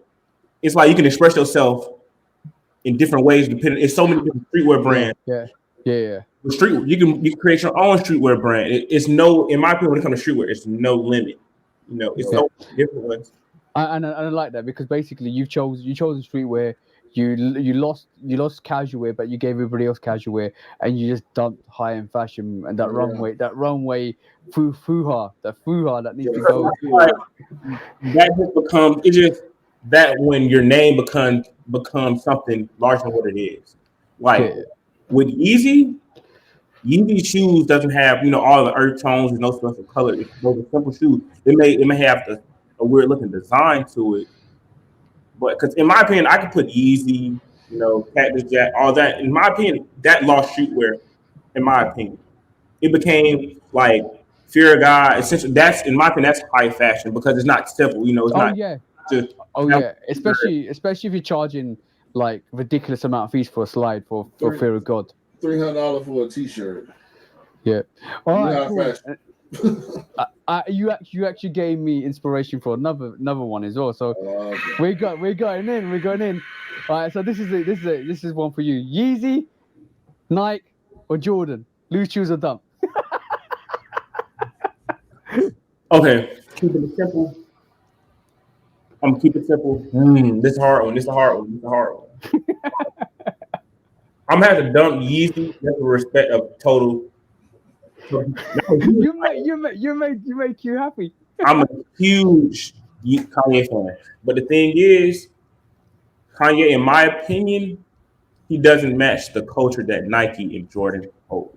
Never. You will never win, Yeezy. We run this. This is our culture. You Guys, just I'm gonna now I'm love gonna say this. be happy to have your place in our culture, okay? Yo, We yo, let yo, you yo, in. yo. And This No, is this is where. our time. This is our time. We in my, let you in, Yeezy. This I is for hope, us. You I hope, don't hope Go, Adidas go. make Kanye mad so he can return to Nike. But that's just my opinion.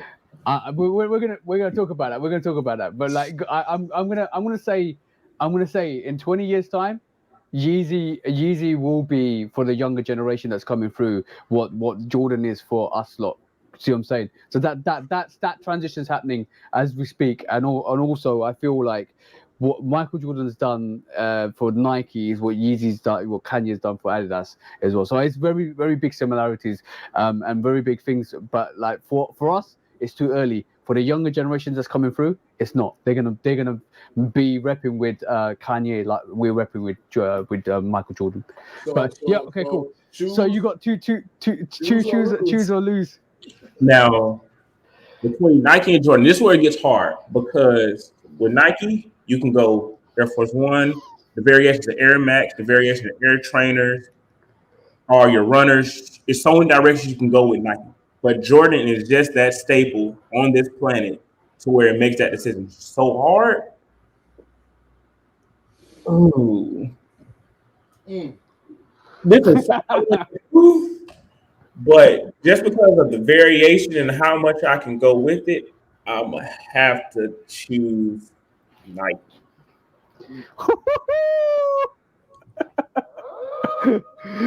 I kind of see. really argue with that, bro. Because if there was, if not for Nike, we wouldn't have Jordans. Yeah, But it's so many different variations of a Nike shoe. It was, And let's be honest, bro. Let's be honest. I've never said this before. I think I just came to this realization. The swoosh is better than the Jumpman.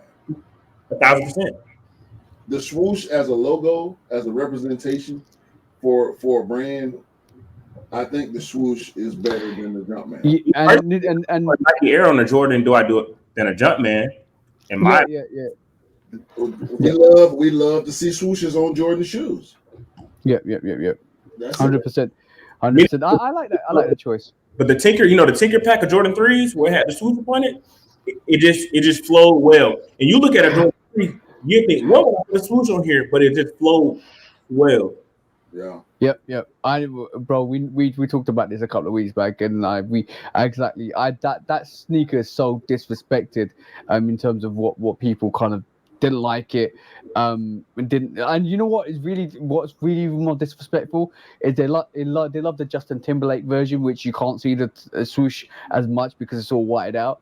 And I was like, raw, really? Like you feel this way about a Tinker masterpiece that you know basically came up with, and obviously it got changed because of the collaboration between Michael Jordan and Tinker, and basically they got rid of the stitching on the Nike on the side and the medial panel. But that's a beautiful sneaker, right? Last but not least, we're gonna put you through a free peat. We're gonna put you through a free peat. Okay, OG, hype, or GR? Loose, choose, or dump? You full of shit. Don't hype.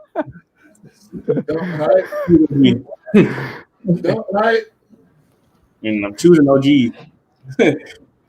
Yeah. Oh yeah, you know what? I just wanted to run through that because now I understand you as a sneakerhead way more. You are very very you're one of us. One of us. One of us. My thing is, He a real shoe dog. I'm not gonna choose like. Let me get two Jordan 3s. I'm not gonna choose a pair of Joker 3s over a pair of True Blues. Never I would. You know, it's just in my opinion, Jordan will just need to keep it simple. It's like when you dabble with colors, still keep it simple. Like the Tokyo 5s, it's three colors. It's black, white, and yellow. You know, it's like you keep it simple. It'll always work. You know, sometimes like with the K54 collection, all theirs they keep it simple. You got all your colors, but it's based around all white, all black. It's always simple. Yeah, it is. Yeah. It is the same thing with like with OGs for me. as much as I love the shattered backboard, it's an orange Chicago. That's the only it's an orange Chicago. As much as I love my my alternate great fives, you can't beat a black metallic. Yeah. No. As much as dope as the Lightning 4s are, ain't no Jordan 4 they gonna make better than the black cement. It's impossible, bro. Ain't no 11 gonna come out that's fresher than the Bread 11. Sorry. Yep. Sorry. Me and you think the same way. Like the fact with the Bread 11, it's that red outsole, bro. That the red outsole. Oh my put god. a red outsole on it, and most of the shoes that the Chicago red outsole, the Bread 4, they got red on the outsole. You know what I'm saying? That 11 red on the outsole. So come on, bro. Ain't no. I mean the red on the outsole. Just gorgeous. I mean? Chicago colors. Like, gorgeous, bro. White, black, and red. Go ahead, Kevin. You think that okay? How do you guys feel about they making like? Since we're talking about colorful shoes and special shoes, like special releases, how would you feel about them making like Dornbeckers a general release instead of because Dornbeckers is not as exclusive as you can really get when it comes to Jordan brand. Yeah. Do you think that the culture and the meaning behind Dornbecker would change if they make it a general release? They kind of did this year, which I applaud because I was able to get my first pair of Dornbeckers because of the availability and also the climate that we're in right now. Because I hit on Sneaker Reserve. Shout out to Nike Linux. They always do it right. I love Nike. I love Nike Linux. Dornbeckers are in a class of their own. I know TJ and I share the opinion that Dornbeckers should not be sold. I want to know Kevin's opinion. It's like, Kevin, what do you feel about these resellers running around picking up pairs and amping up the hype and then reselling these Dornbeckers and not contributing none of that funding back to the actual foundation? It's bad because it's kind of like when Kobe and Virgil passed away. You can always get your pair of Kobe's. It's not like your Kobe sixes. Your Pro Tros are already it's hard to get, but now it's hard to get any pair of Kobe. It's like bad because sneaker research they profit off like deaths and the situation. It's like if you're gonna sell a Dornbecker 20 times the price, you can donate to the Dornbecker Foundation. Yeah. You want to buy this Kobe shoe and resell it, you can donate to the foundation. Yeah.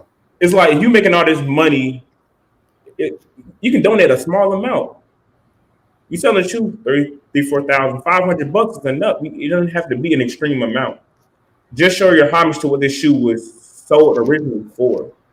Yeah.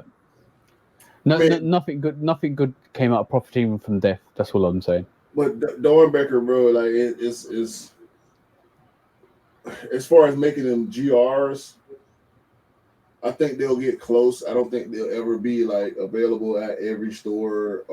They're not even available here. They're not available in the UK. It's only an American release, and then that's the shit thing about it. Like the fact that they can release it. You know how they do certain SB Dunk. They want to release that certain skate shops. They can do it at certain Nike stores. A sneakers exclusive. Just to kind of manage the money where it goes. Yeah, I mean the auction. I think they kind of came to terms with the fact that the culture is what it is, and the auction is used for the purpose of the charity, and whatever the general release of the sneakers is what it is, kind of. But we won't change. Our opinions won't change it. It's gonna be what it is as long as the resale culture thrives in whatever capacity. Whether it's like it is now or it's like it was 2 years ago, it's an evil. I purposely skipped the word necessary It's just an evil. But what I feel with if they do make it a GR, and if they do push it into a GR range, I think we'll lose the quality. I think we'll lose some of the. If you look at the Dornbecker fives, Dornbecker six, Dornbecker sevens, and the fours, the ways. Yeah, Dornbecker, wherever, all of them. Like there's so much quality, there's so much kind of inspiration gone behind it, and you're like, all right, cool. I believe in that. I kind of like that. I'm expecting this quality to come out. If you as soon as you put in something into mass production, what happens is it just doesn't become. You don't get the same quality. You might get the same ideas, but like you won't get the same quality. It will be pushed out to the masses, and you'll find that if it does become a general release sneaker, not a more of a limited version, it will just be. It will kind of.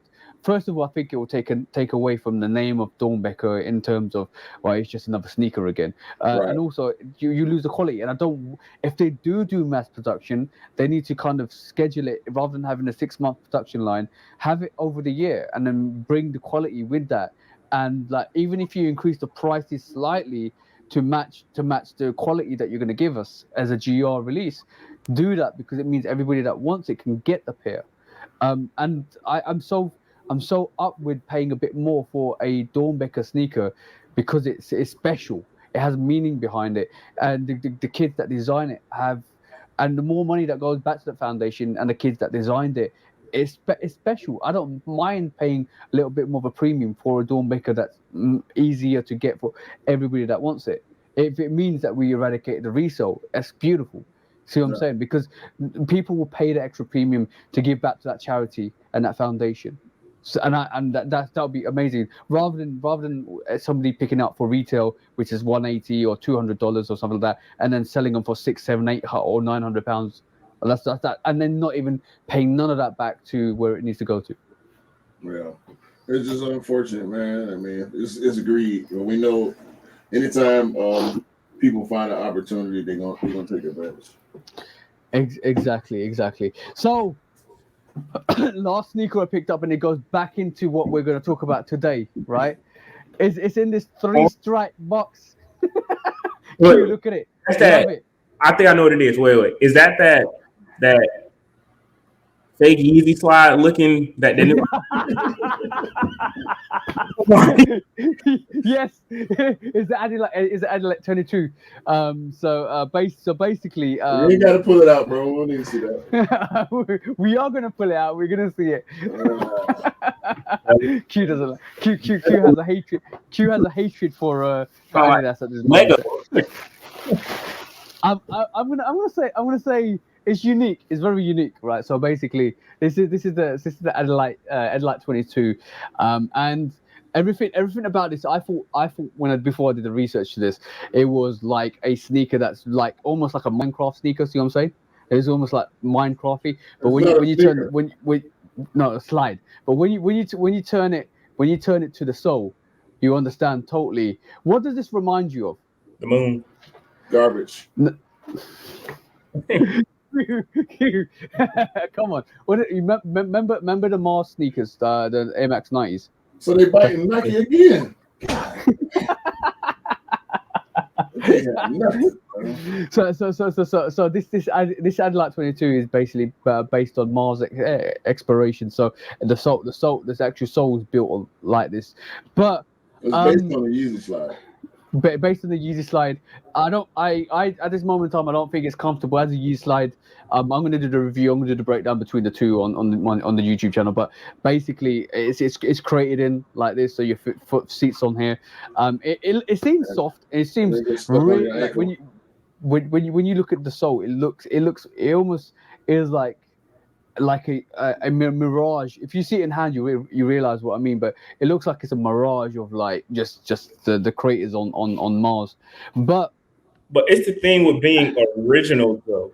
It looks like a knockoff Yeezy slide, and then when it comes with the moon and the thing, it's kind of like they're kind of copying like the Nike Tom Sachs, the Mars Yard. It's kind of like where's the originality? And it's like no. It's copying this. I'll show you what I mean.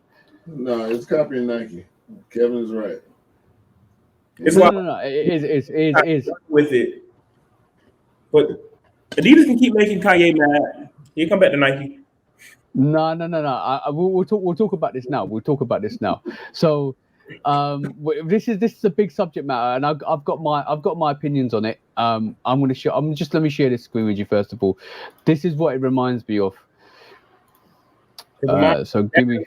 I guess they tried to make like a budget Yeezy slide counterpart, but in my opinion, No, that was there you go. That's what it is. yeah. The Lunar 90 SP.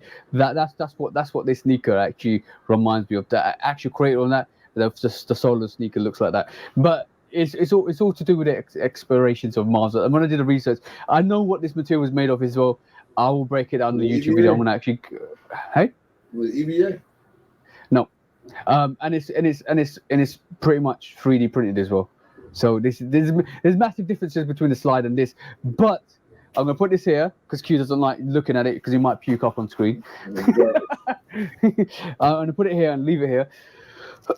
So let's talk about Kanye. Let's talk about Yeezy. Let's talk about Adidas, and let's talk about this whole foam war battle. These slides, these runners, these even like let's just say New Balance has just thrown their name into that. Let's look at the New Balance ones first because basically I think that's a decent kind of model and colorway. So this is New Balance's version of what they believe is going to be the next big thing because I think there's a whole new battle for these slide ranges as these foam runner ranges. So I don't think New Balance believes this is the next big thing, but they have to have a horse in the race. I think at this point, everybody needs to have a horse in the race because this is what we're seeing. This is what we're seeing. It's a wave. It's a continuous wave. Most people will say, and I can't disagree with. It started when Bieber started wearing Crocs, and Crocs. This is what Crocs does. This is what Crocs has been doing. This we call it Crocs. The company is Crocs, right? So they started doing the charms and the colorways, and Crocs are everywhere. You can't go anywhere without seeing somebody wearing Crocs in this day and age. I don't like it, but I understand what's going on. Yep. So everybody at this point has to have a Croc-ish sneaker. Or so I'm gonna one thing I definitely say is Crocs it's a clog. Basically, a clog is a slide-on slipper, and it's based on about covering most of your actual feet. So a croc is a clog. A clog is basically what everybody's designing, and the reason why Crocs basically up their game is shout out to the man himself again, Mr. Kanye West, for putting those foam runners on the map, for putting those slides on the map, and basically taking that, being that scout to put that flag in and then drive that range. Because if it wasn't for that, I don't think Crocs would step up their games. And this is now coming out. So this is one. He increased the hype. Increase the height. So this is coming out, and we're not gonna look at shall we look at the other variations? That was the New Balance, right? So this is the only one that I care about. So we got the Jordan version of this, right? Right. So now I'm gonna paint you this beautiful artistic picture, right? So New Balance is coming, Jordan's coming. Right. Also, we got I'm gonna but that's still part of the Croc range. So Emery's doing the Croc range as well. So they've upped their game. So I like that. I like that quite a bit. I'm try and see that in hand one day but they're super hard to get, like everything else at the moment. But then like we've had. I'm just in the background. I'm trying to open some pictures. Bear with me, guys. So then we've seen other ranges that have come out in terms of we had this come out from Jordan, not from Jordan, from Nike. From Nike. Let me just share my screen again. Bear with me, guys. So we saw this come out. This is the foam posit slip-ons. I like this a lot. Yeah, I like this a lot. We saw this come out. So that remember now we've got New Balance, we've got Jordan, we've got Yeezys, we've got Crocs, we got Nike, right? So that started, and then all of a sudden, Adidas is like, we ain't got a range here. We need to compete with these. We need to compete with the people that are actually getting all this race for the foam runners at the moment, or from the clogs. So what's happened is they came out and re-retroed a silhouette, which is the Quake 2001 Quake sneaker, and they produced this foam Quake, or this cosmic foam Now, Quake. see, this is, to me, this is more of a sneaker than anything that we just looked at. We were looking at clogs. This Yeah. is a clog with the actual interior. That's Yeah, what sets but this apart. it's similar. It's similar to a Jordan. See that Jordan? See the Jordan you picked Yeah, out, it has and an interior to it. it says interior, and this is where But I this believe has is laces. yeah, no, but so I think the Jordan has laces on it as well to tie in the sock, potentially. But this is where I think it's genius by both of these companies, Jordan and Adidas. This is why I think it's genius in a way, because now you've got this outer shell where you can actually swap the actual inner shell for different variations. You built an accessory range for it, so you can have a black sock, an orange sock, a green sock, and you can keep swapping out laces. So not only have you kind of customized the outside where you can put like little accessories on the outside, you also customize this. You can also customize a sock for it. So I think it's both Jordan and Adidas is genius, right?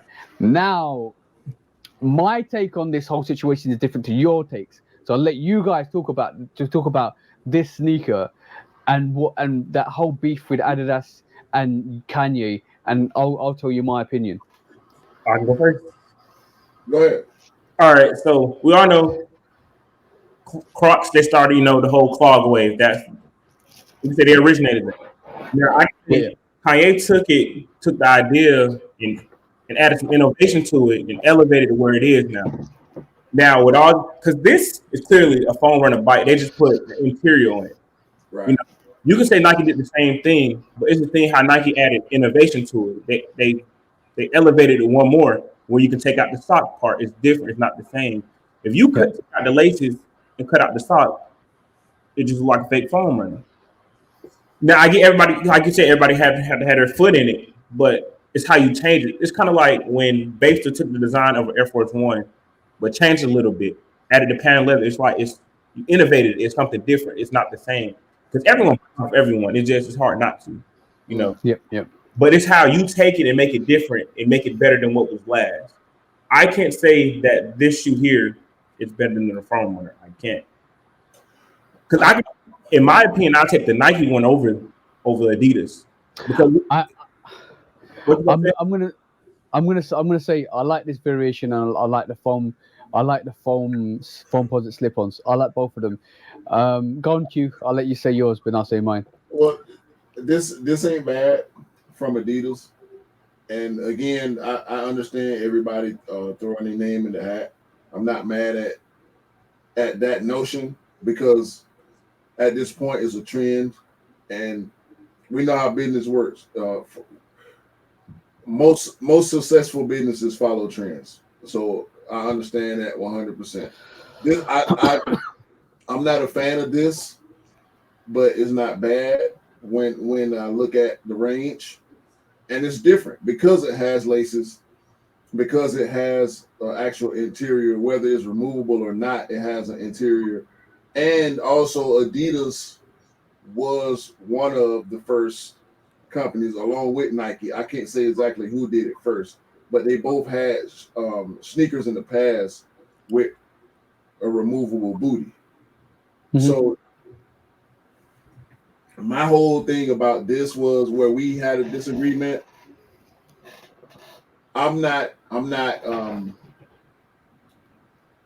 the debate was or is Kanye mad at this? Is Adidas taking of course Adidas is taking ideas from Kanye. Of course Nike has taken ideas from Virgil and Jordan and who like we this is a thing. that happens with brands and collaborators. That's not an argument. I think we both agree on that. Mm-hmm. I think where we disagree, and we had a long back and forth about this a few Yeah, days ago. it's about to get really interesting now. I think I think knowing Kanye, seeing how he's acted with Walmart, which is a totally different thing, but the way he reacts to other artists, the way he reacts when he was in the political space, the way he reacted to the way people responded to things that he said or did, the way he responded to Adidas, mainly the way he responded to that Adi Light slide that you just pulled out, leads me to believe and others to believe that Kanye will have something to say about this sneaker. Whether we hear about it or not, there is nothing that he's ever done that will make me believe otherwise. He does not like this because it is along the same lines of something that he's done before. Now, with that being said, do I believe that Kanye is perusing Adidas factories to know what's on the assembly line? I don't believe that. Kanye don't give a fuck about what Adidas is doing unless it affects him. Secondly, does Adidas feel they need to inform Kanye if they're doing something that he influenced? Hell no, they ain't got to tell him shit. So with those two factors, the fact that he is not checking up on Adidas to make sure they're not taking his ideas, and Adidas not giving a fuck about taking his ideas, they're not trying to piss him off. I don't think they're trying to piss him off, but they can do what they want to do. They don't need his approval. Yeah. So now I'm gonna give you my thoughts on this. And I don't think I know. You know what? Go ahead. I hope you say what I heard you say on the live the other day, because I really wanted to jump on that live, but I was driving at the time. So this is not the first time. Adidas has taken something what Kanye has done. We had the Alpha Bouncers. We've had a lot of other silhouettes that are similar to the Ultra Boost. We had a lot of silhouettes that are similar to the 700 and the 350. So from that perspective, from that angle, I don't think from that Kanye's not spoken out about that before. He never has, because I don't think he cares. I don't think it made as much of a difference. Yeah, it didn't make much of a difference. But now the way I look at this, and then me analyzing it the way I do, I'm gonna say, what if Adidas reached out to Kanye and said, you know what, can you help us develop a range, because we need to compete with Jordan Brand, the EVA and for the EVA Wars. Like realistically speaking, I'm Adidas, and somebody else like you or Kevin, you're Kanye, and I know Jordan Brand just dropped that clog, and I know New Balance is coming out with something, and I know Soleil Bembury's doing the Crocs, and I know Nike dropped the foam posit slip-ons. Now I'm like, yo, we're missing a range here. Yo, Kevin, come and do a combination with us. Yo, come aboard.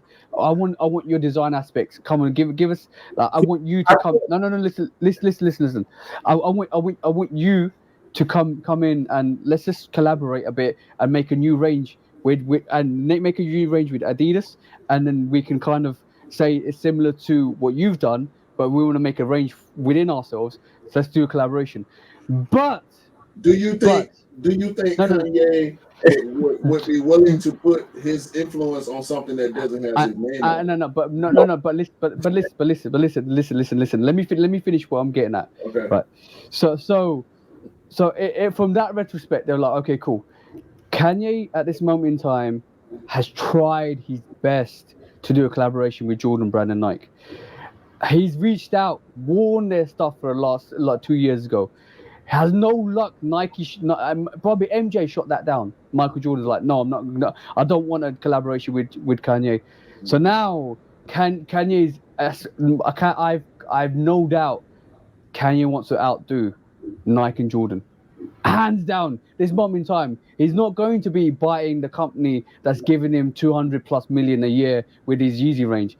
His aspiration is to take down the sole competitor which Yeezy's at the moment, and that's Nike and Jordan, right? So he's already done that once, and he now wants to do it again. So, one point I'm going to say before I come to some sort of conclusion. Will we be talking about that sneaker and the Adelaide 22 if Kanye didn't say anything? Number one. He ain't said nothing about this yet. I don't think. No. Because and this is why he hasn't said anything, because you notice what Adidas just did on TikTok. They released a video saying, "Why am I the big problem?" Because he doesn't need to say anything, because everybody's already talking about it without him saying it. So because what did this is what he does. But everybody's predicting that he's gonna say something, but he hasn't said anything, right? So what did Adidas do on Friday? They released Friday or Thursday. They released a TikTok saying about this sneaker, 360 pan, and say, I didn't know it was a problem. What's the problem? They did that on purpose, and Kanye hasn't said anything. And that triggered me to what I said in the live on Thursday, and it kind of reinforced what I said in the live on Thursday. What if this is a whole marketing tactic that we just bought into because Kanye is like, you know what? I'm gonna say something about the Adelaide 22s, but I know that this sneaker's been in production. That cosmic foam is been in design since last year.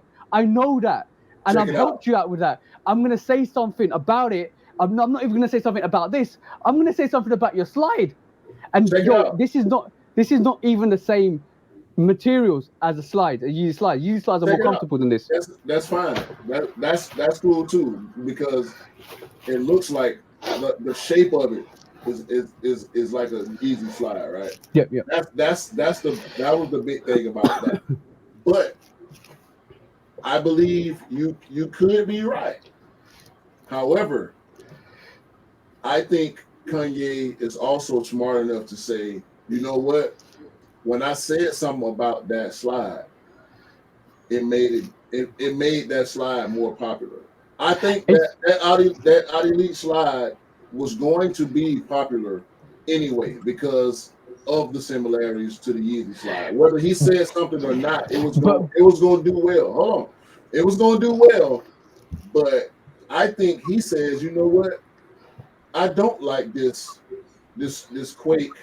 I think it's a ripoff, but let me not say anything publicly as to not bring any more attention to it. But it's too late. It's too late because what Kanye did with it, I did like 22. He did it for him. Hey? He didn't have to say nothing because now because we just had the Adi Light situation and he did say something. He ain't got to say nothing about this because we're gonna assume that he don't like it, just like I'm doing. Yeah, because that he don't like it. And he I'm gonna say assumptions are a whole different thing. I believe in marketing strategy, and I believe that Kanye would have not the Adelaide 22 is not it's a popular sneaker for what Kanye said, but it's not popular. There's no resale in it. There's no you can go on and buy it for retail on every single resale website. There's no hype behind it. Kanye didn't need to say anything. They will never outsell a Yeezy slide. Everybody that basically sat there would have thought, okay, cool, this is a rip-off of a Yeezy slide. It's not as comfortable as a Yeezy slide. I know it's not going to be comfortable as a Yeezy slide. It's not the same materials as a Yeezy slide. The concept behind it is not the same, but the shape behind it is similar. It's going to do well for Adidas, though. It's going to do well for Adidas. Then this is what I'm getting at. Is Kanye needs Adidas needs Kanye, and Kanye needs Adidas to take on the big corporation Nike and Jordan are. So that doesn't matter who's winning or losing, but he needs that range. He needs Adidas to step up and do a range that's going to compete with the likes of New Balance, with the likes of Crocs, with the likes of it was only a matter of time since Jordan Brand and Nike released their versions of the foam posits and not the foam, but yeah, foam posits, runners, and the slides, and Adidas were right behind them. That and the thing is, for me personally. If I'm sitting there and I'm saying, how am I going to bring hype to a variation that nobody probably would potentially talk about? I have the most controversial figure behind me in the Yeezy game. Yo, Kanye, we need your help here. Bang. Listen, One talk, he one can text, compete. one tweet, bro. No, but he can compete. He can compete with Jordan. Adidas He can can't compete. compete with Nike generally. And the thing is, he can compete with Jordan, but then like if your sister company or if your brother company haven't got a silhouette that and nobody's talking about, haven't got like it makes to me it makes business sense, because I won't be surprised in the next year or so Kanye does a collaboration with this Quake, with this Cosmic Quake as a Yeezy, and what I didn't say on the live is, if we see where those affiliated markings around this actual, I'm going to see if I can show it. So, can you see my cursor? Yeah. So you see, like, it's easy to redesign this and put Yeezy on it. Just like taking shots to an up tempo, just like taking that massive shot to what up tempo did, the up tempo Nike up tempos did. Imagine that, bro. Like, if that happens, I'll be sitting there and saying, "Yo, I told you so, guys." This because I don't believe Nike. I truly don't believe Kanye sitting there and is worried about Adidas producing that sneaker. I think it's all bringing hype back to that, because I know he's trying to compete with Nike and Adidas. No, Nike Kanye, and Jordan. I think you underestimate how egomaniacal Kanye is. Well, I know how ego is, but you got to remember, like, from another perspective, is that Yeezy is still the intellectual property of Adidas, even though Kanye is the designer. Do we know that?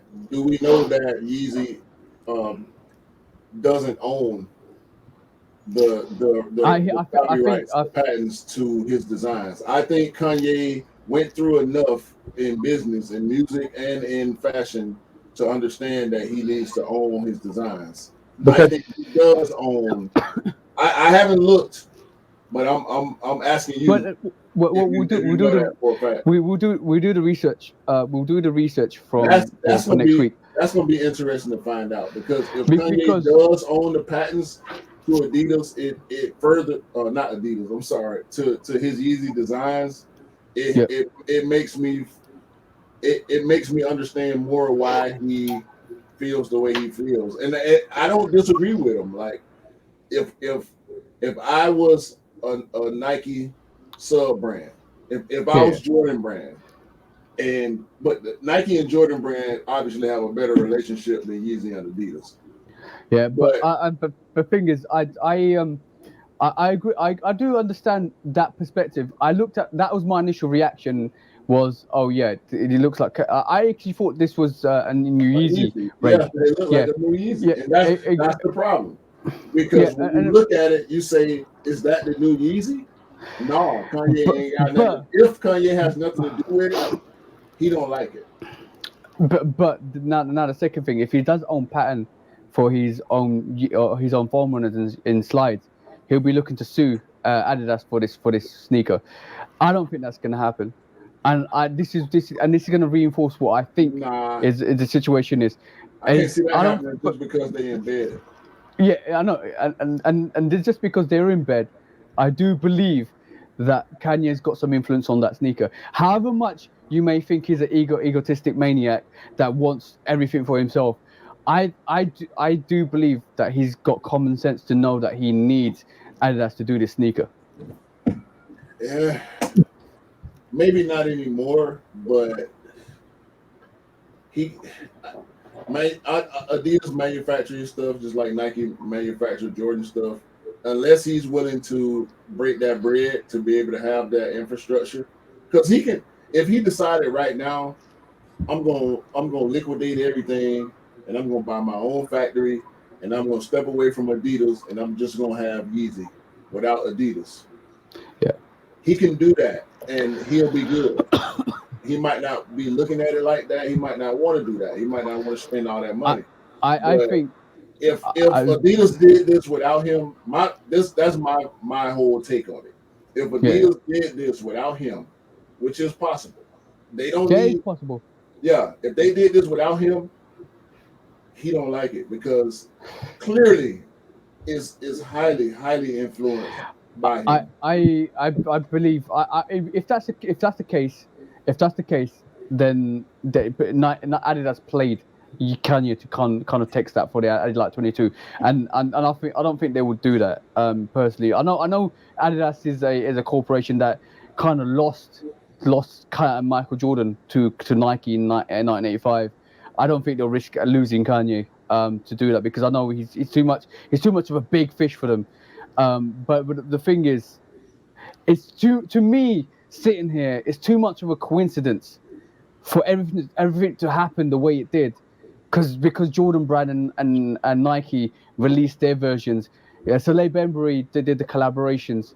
Justin Bieber dropped the Crocs, and then we've seen every single other designer come out with their variation. Yeah, And then you've got Kanye saying, "All right, cool, a Yeezy slide is a Yeezy slide." And it's always going to be a easy slide. There's not going to be any different variations. Everybody else is coming up with different new variations of what I did, of what he did as a foam runner and a slide. yeah. And he's sitting there, and if Adidas has reached out, it's too much of a coincidence for me. Looking at this, it's too coincidental the way Adidas 22 comes out. He drops a message, very quiet after that, and then Adidas release this, make a TikTok saying, "Why am I the problem?" And then everybody's hyped on this.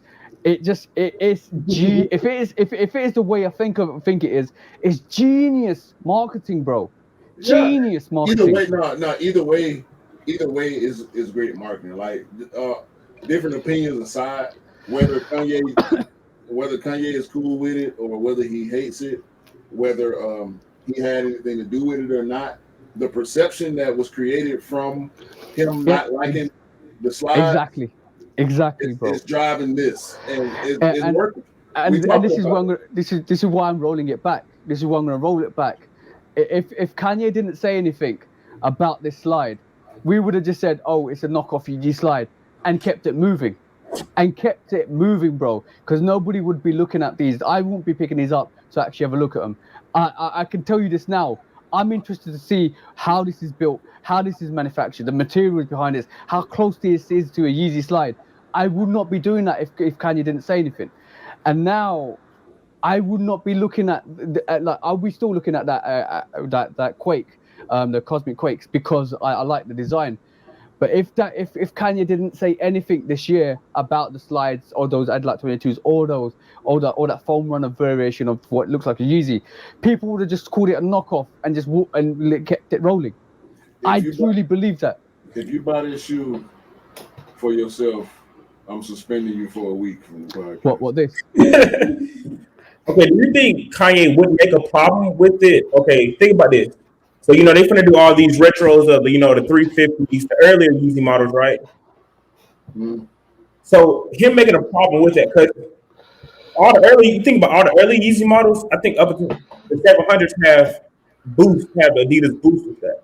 yeah, That plays a big part of what that shoe was because it was that next comfortable streetwear Yep, looking shoe. And Kanye, yep. because he can't use boost anymore, meaning possibly he can't have a 350, a 700.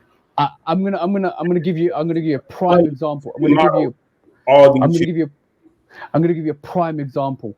Who's talking about the Yeezy 700 V3? Tell me. that shit sucked. Tell me. He's got no boost in it. Who's talking about it? This is what I'm trying to say. Break down, read between the lines. It's genius marketing tactics.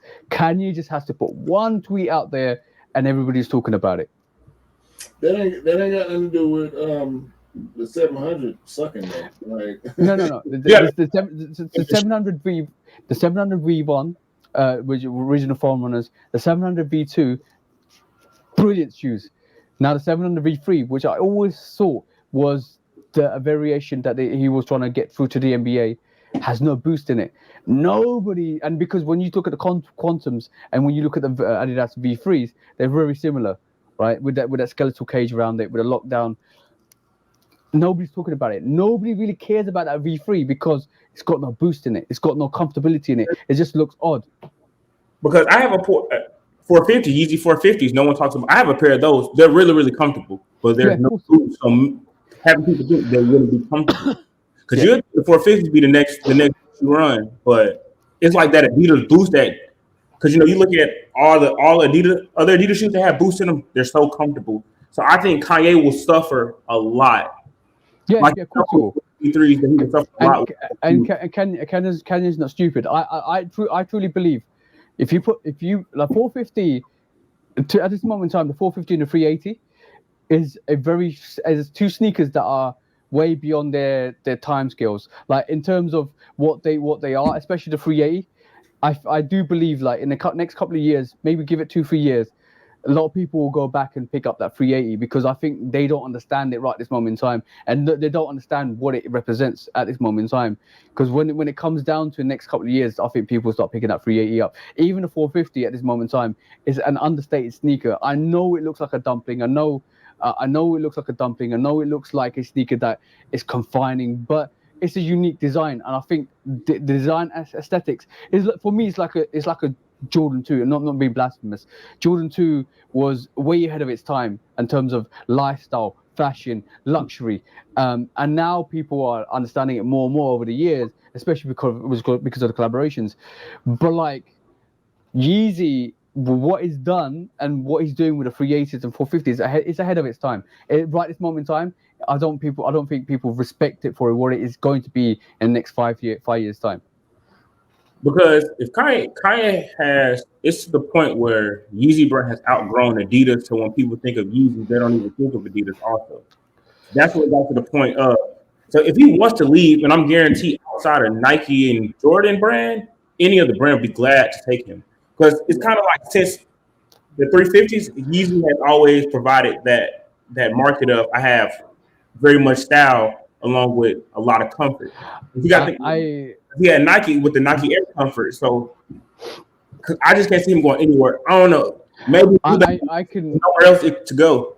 I can see him if he leaves Yeezy and Adidas, and I think if he starts his own company, he's to start from scratch. I'm talking everything, the comfort, the tech, everything. And one place that nobody's talking about that I think he might end up and I don't think he will never leave. I don't think he will leave Adidas because I think for him it makes perfect sense in terms of he's been the billionaire since the music hasn't taken him there. It's the fashion that's taken him there. Right. But if he does leave Adidas, and if he does leave Adidas, and if he does, and he is not going back to Nike, there's only one place I would like to see him, and that's Puma. I'd like to see him do the basketball range with Jay-Z. I don't think for one, I don't think Jay-Z cares to be in business with Kanye. I don't know exactly how involved Jay-Z is with the day-to-day on Puma. I know he is definitely a big influence over there as far as signing the athletes they've been able to get. The Melos and all the young guys that came in with the pretty much Pro Clydes that they did, which were dope speakers, by the way. But in my opinion, I think Kanye the best thing if he was, and this is all hypothetical. Yeah. If Kanye was to move away from Adidas, I think an adjacent movement similar to Jordan, becoming a brand under Nike and still being manufactured by Nike, if that's not what's already taking place, because we don't know the paperwork. We don't know exactly what type of deal they got. That's the thing for me. That's the most confusing. That's why I asked that question when we was talking about. And we're gonna work it out. We're gonna work out this week. We're gonna work out this week. Is Yeezy a subsidiary or is it an adjacent brand? Is it a sister company or is it a full on part of Adidas? Is it a line of products or is it its own thing like Jordan is now?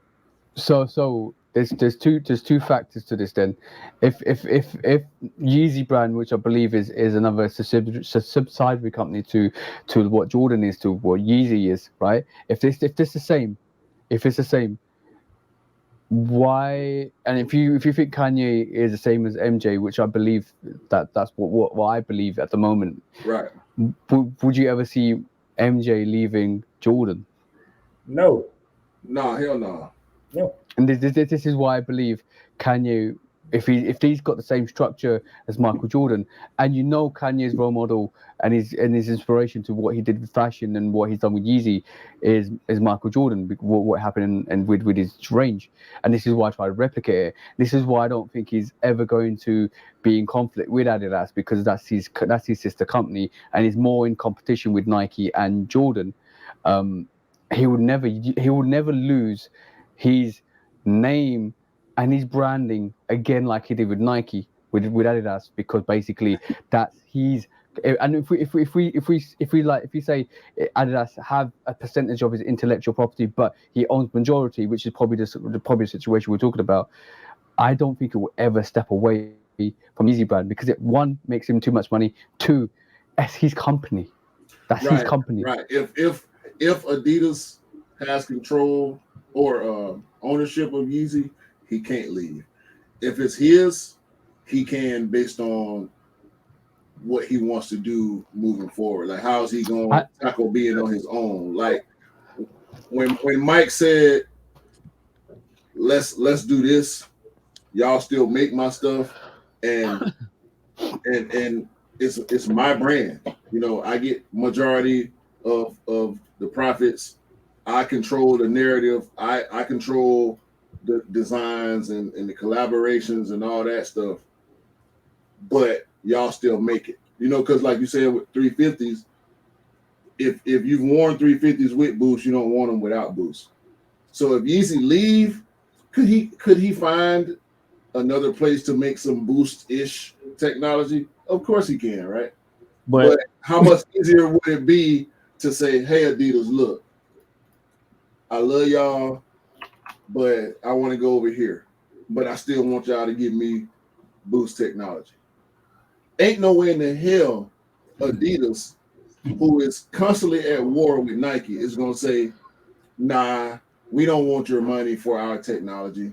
We don't want your attachment. We don't want the acclaim that comes with how much people love your products, because ain't no way Adidas can say with a straight face, we don't need Yeezy.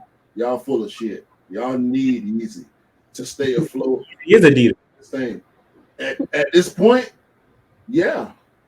Because when it comes to lifestyle shoes, Yeezy is keeping Adidas alive, because honestly, Adidas basketball would never compete with Nike basketball. The athletes, nothing. And that's because Yeezy tried to dabble in basketball, and the Quantums failed. In my opinion, they failed tremendously.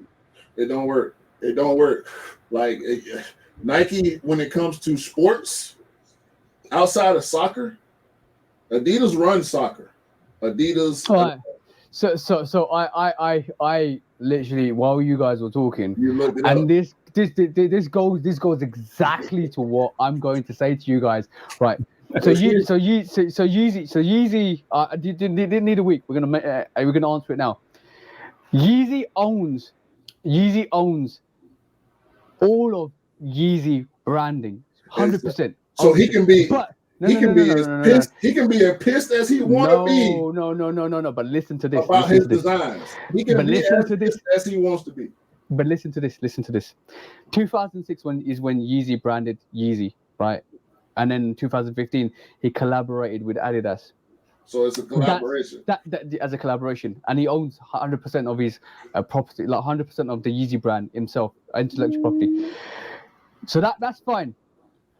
Now he gets 15% of everything Adidas sells. What? Whoa. Now tell me this ain't a marketing tactic. Yeah.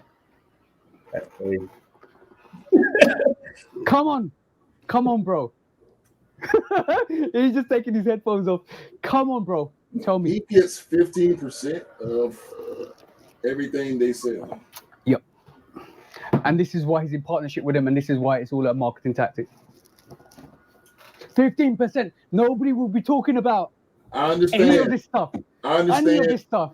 I understand you 100. It's not that I didn't understand where you were coming from. I'm gonna always come back to my observation of Kanye West.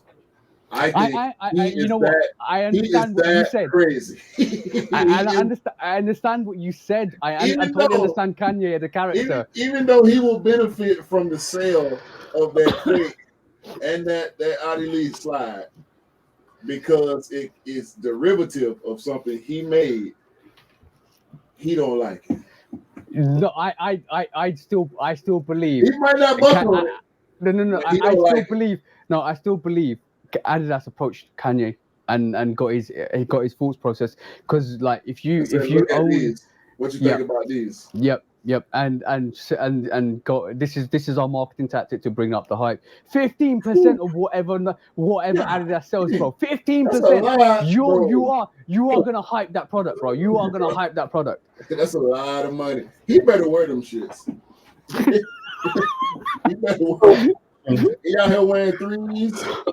and that's the sucker punch.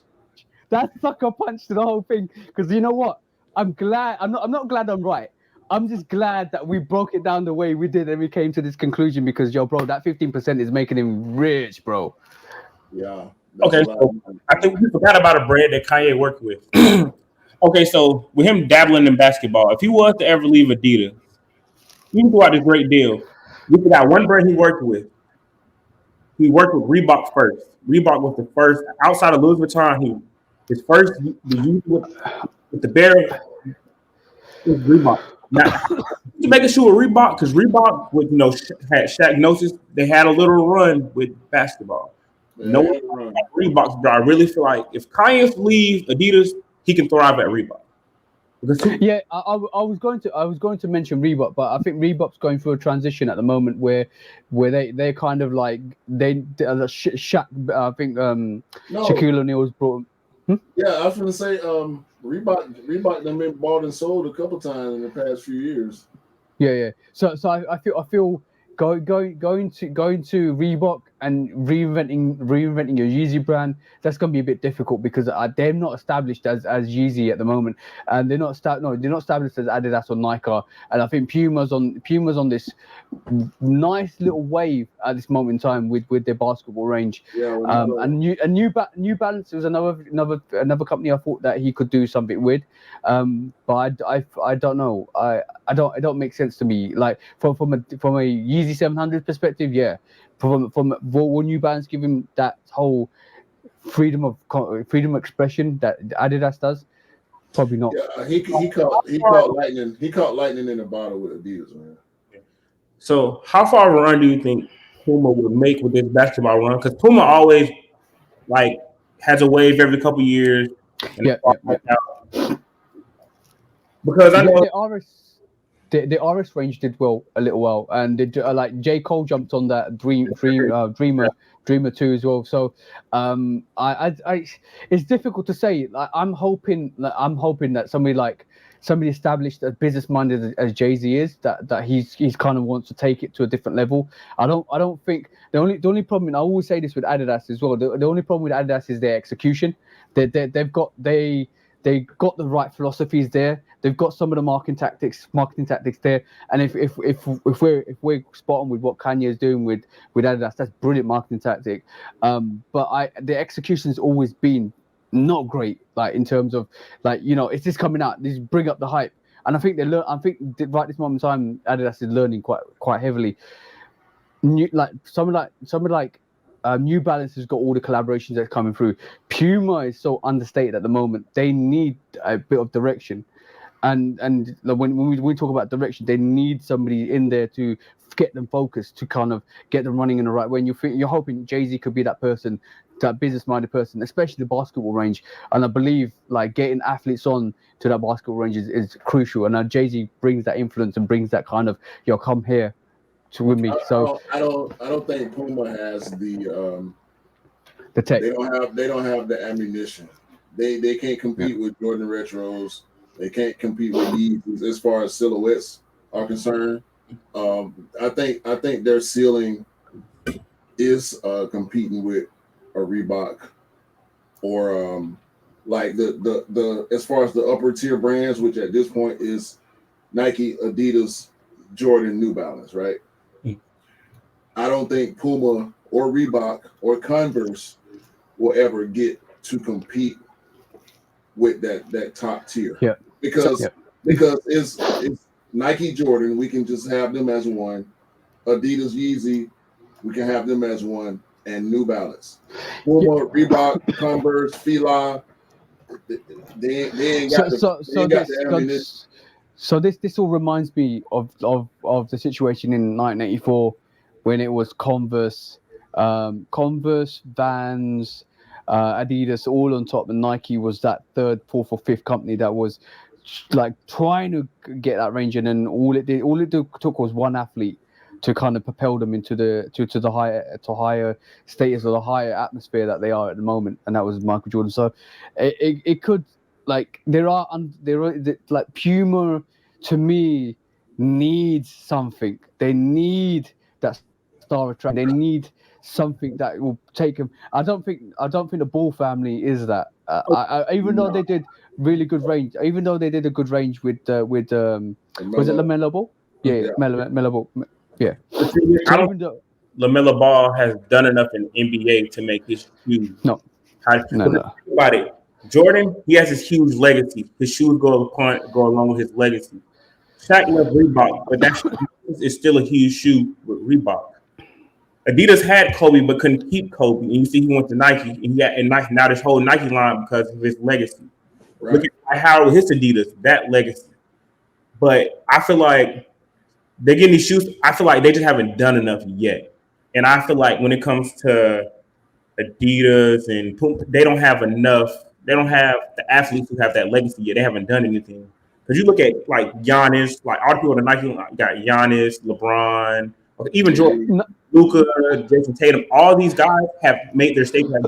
With Lamelo Ball, since just high school, he's always been this huge thing. But NBA wise, he still hasn't done enough to make his shoes you, aware. It hasn't done. you know what's really interesting is the transition with Nike athletes to Jordan athletes now. You've got Zion Williams, you've got Rui as well. They're making that transition to make. I think Nike realized that the basketball range in Jordan brand is where the athletes need to be, and I think that transition is happening. But this whole, and we talked about it last week. This whole transition came from Michael Jordan. This whole transition where Nike owns 90+% of all the players and the sponsorship deals within the NBA all came from them investing all that time with Michael Jordan. Like yeah. that, everybody. If you're an athlete, you aspire to be like Jordan. And where do you want to be? You want to be with Nike and Jordan. And ironically, the flip side of it was Jordan wanted to be with Adidas. They didn't give him a chance. Now everybody wants to be with Jordan, which is Nike and Jordan. And And see, it's funny the way that works out. the opportunity, the growth potential, I don't think would have been realized with any other company. And Yeah. at this point, that's where it is with Yeezy. Yep. Because he came out so strong, and everything that he does for the most part is coveted. Without a big brand, without a machine, a big infrastructure, it wouldn't work. And Yeah. to attach himself to anything less than the top tier is beyond his sight. Like Yeah. I think he'd rather do it himself than to attach himself to a Reebok or a Yeah. Fila or a Puma. I think if he does move up, I think if he does move up from Adidas. Oh, by the way, the Adidas deal runs out in 2026, so he's got another 4 years of that 15 luxury percentage with Adidas, which I think he'll renegotiate. To be honest, I would think he would renegotiate that. But I think. It depends on how many more Yeezy inspired shoes they make. Yeah, but I think if he was going any direction, I don't think he will. I think he would want to do or want to kind of pay homage to Virgil and go with Louis. If I'm honest, I think that's his next big move. It's not practical though. No, it's not. Yeah, It's not. He was Virgil. Virgil was Virgil. He was that Louis Vuitton guy. People forget that Kanye was who. I don't think people realize how big of a fashion icon Kanye really is. I think he's been is. so long, they forget how much he has done in the fashion realm. Like, Yep. that Louis Vuitton collab is still crazy. Kanye added them crazy colors to high fashion. He helped mix that bond between high fashion and streetwear. Yep. What Michael Jordan did with casual wear and basketball is what Kanye did with high end fashion and streetwear. And jeans. What Michael Jordan did with jeans also. Yeah. Right. So is it time? It's that time. It's that time of day where we have to go and take some people to court, bro. When resale is too high. Damn resellers. Order. When hype beats go too far. These damn hype beasts. Order in the court. Order. When the back door opens. Guilty. It's time for order in the court. The sneaker court of public Guilty. opinion.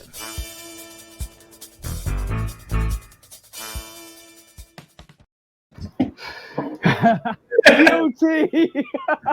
What the hell is that, bro? Is that a mincer, bro? We're gonna tenderize some guilty convicts out here. I'm still suffering, but yes, guilty. And sorry, Kevin, we just put in our like literal costumes and this is court. This is court of public. This is what the hell is that? Yeah. So you convict them. I'm gonna beat him up. And we gonna pour him in Kevin's cup over there so he can dispose of the trash. Yeah, no.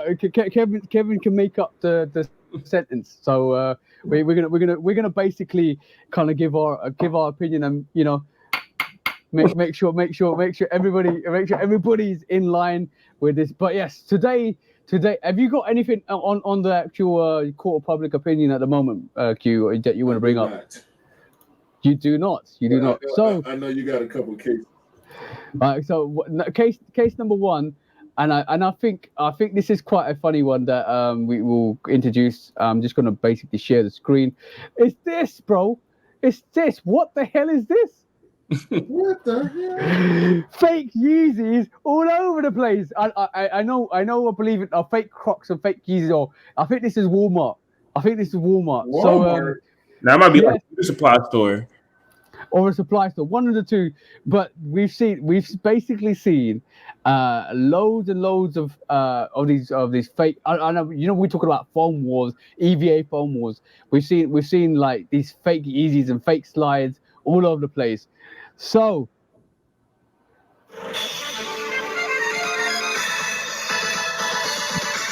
today's case is to all the UAs out there. What the hell are you guys doing with all these fake sneakers? They actually look like floppies. They actually look like they're made so badly that they'll actually crumble in your hands, not like a slide. But what do you think of these guys? This might be a quick court case. They got colorways, bro. What colorways are you feeling, bro? Got colorways, bro. They got the red foam runners. They got the mint green foam runners for you. The black ones. They got is that the sand or whatever the hell? They look like they got the vermilion. They look like they got the pure. They look like they got the onyx, and then they look like they got this new teal version. But like that is that a TJ Maxx tag? If I'm not mistaken. Where about? It does look like TJ Maxx. But where are we talking, bro? Go back to the right. You can see the tag on the insole. Right there. There. That's Marshalls. That's Marshalls. Oh my! We found out marshals were taking you to court public opinion, with judge public opinion, and Mr. Executioner until he gets It's your act. executioner. So I think this is bad behavior. I think this is really bad from marshals, giving us all these fake EVA foam marsh runners.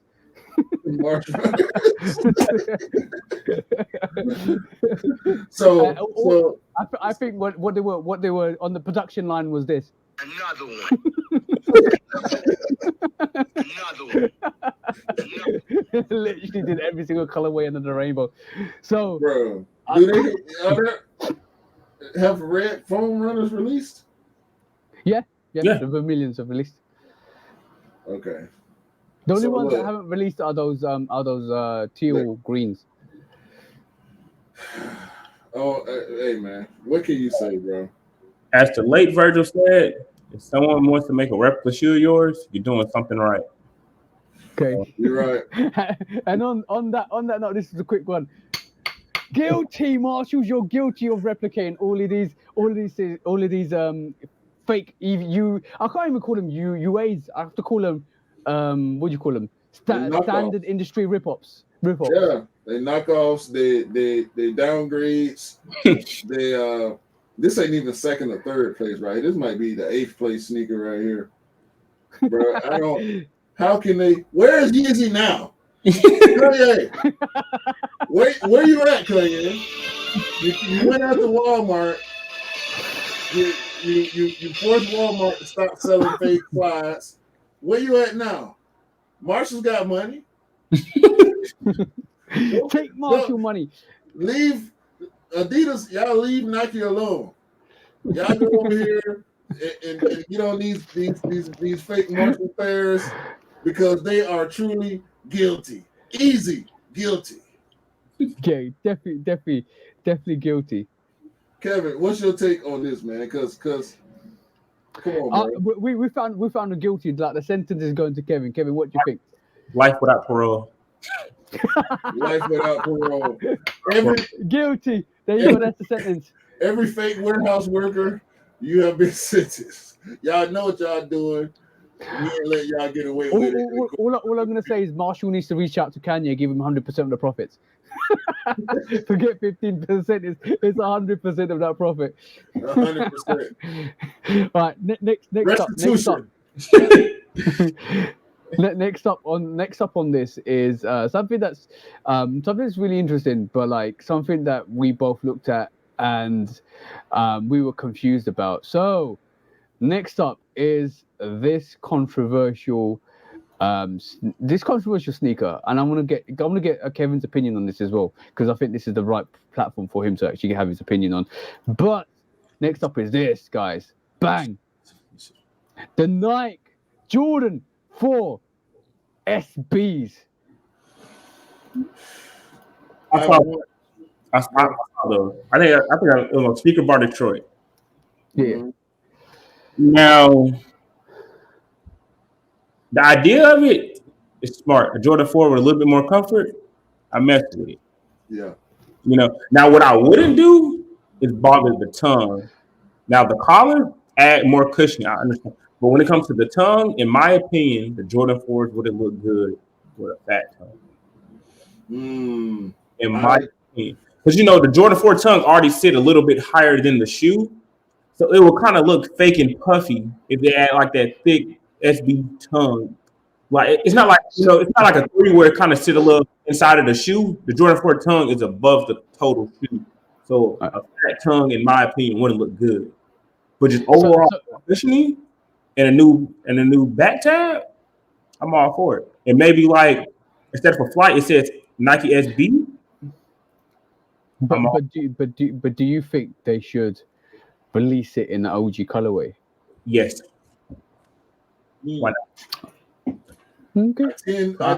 I tend to disagree with the first point that you made, because I have the Jordan 4 Neon 95s, and they have a fat tongue. I don't like the Neon 90 because they just look like puffy. They kind of like pillows. I didn't like I kind of like that sleek shape that the fours have, and it was like when they did they looked a little too puffy to me.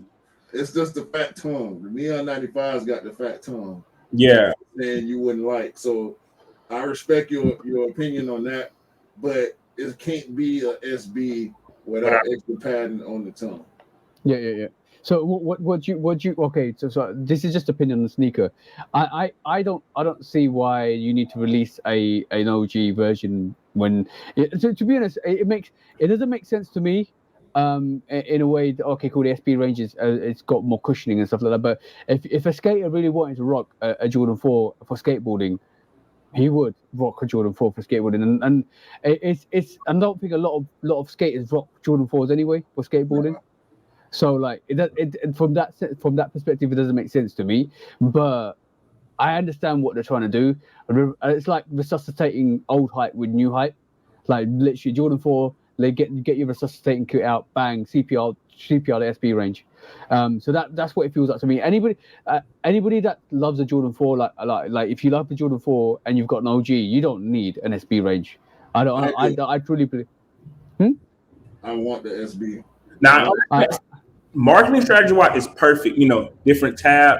It appeals to a different market of people, more sales. Yeah. Nah, it's little. I don't know. I got mixed feelings about it. I want a bread for SB. Now, my opinion. Now, you know, when it comes to dunks have the like the Sambas, the Brazils. Now, if they was to make when it comes to different colorways, make dunk exclusive colorways. I'm down for that. I think that'd be better. I think that would be better. Like I personally think if you start doing like chunky dunkies, Jordan 4s with the cushion, that could work. That potentially could work. But like I think leave the OGs alone. Like the alternate 89. I want to see a retro of the alternate 89 Jordan 4. I don't want to see the SB range of the alternate 89. It's like for me that shouts out the golf range. Why do a military blue for golf when we want the military blue real range? See what I'm saying? It's like, why are you making idealistic sneakers for different skateboarding, golfing, American football, and all of that stuff? Like, why are you doing that? Just release the sneaker and add an extension or produce an insole for an accessory for the sneaker to make it more comfortable. Like, for me, that makes more sense. But if is Jordan Brand doing what Jordan Brand do best, is basically going into different areas and trying to reinvigorate and bring something back or bring something new, because they need that. They need to keep being inventive. They need to keep being new and kind of and going into different sectors to get more people involved in sneakers. Which I agree with. That's fine. But this is not the court case. This is not a court case about Nike and Jordan Brand doing the SB range. This is a court case about all the hype beasts that jumped onto this, all the hype beasts that thought this was real. So like, their tongues were wagging, they were dribbling from the mouth, they're getting rabies from the Jordan 4s, SBs that were fake as F, and you knew they were fake by the look of it in the first place. People reposted it, people loved it, people jumped on it, and it actually rolled this to the moon, and then realized that craft ain't hitting the moon, it hitting the sun, and they crashed and burned. So, on that note, guys, what do you think about all of these hype bees jumping on this Air Jordan 4 SB, knowing that it's fake? All these hype pushing outlets out here. Do your research. Check your sources. Don't just repost the first thing you see and it end up being some bullshit. That's why I don't trust a lot of y'all. That's what hype beast. I said that's what separates a sneakerhead from a hype beast. Oh, and that's great. That's actually put. So on that note,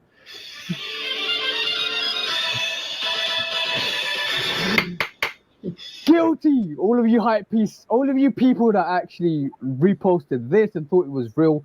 Do your research. Make sure you know your ass from your elbows, and make sure you do your research to make sure you don't actually misinform other people, because I know that only then we might get a bread for SB. That might be real, but it's not gonna look like that. We might get a black cat for, but it's not gonna look like that. And I'm gonna pass the sentence to my dear Kevin to actually give us the actual sentence. That's for a hype beast. Death. Yeah, Death. That's a bit too extreme. that's to all hype beasts. All right. I would say I'm gonna give them the sentence. All the hype Incarceration. beasts, they gonna die and be reanimated as sneaker zombies that can only Bro, they gonna be able to buy UAs for the whole existence as sneaker zombies. And that's the sentence. But I'm gonna say this. I'm gonna say this with my chest, and I say, aren't most of the people that actually follow this whole up and down wave just sneaker zombies, just following the Piper of sneakers? Maybe potentially. Death. Death. Any more cases? Last case of the day. All right, let me just. You guys are making me cough up. Why? Because Kevin said death to hype beasts. I'm winning. they buying up all the shit that they don't like just because it's hype. I might actually like it and want to wear it, but I can't get my pair because the goddamn hype beast. So that was a bit extreme though. That was a bit extreme. No, death. Zombification for all hype beasts. Zombification. Okay, cool. Last but not least is, and it's probably going to be us done for the show after this, because last but not least is this atrocity. Is this like almost crazy sneaker? Apologies, you guys make me laugh too much, so I kind of I have to kind of clear my throat and stuff. But is this bullshit? Hold on.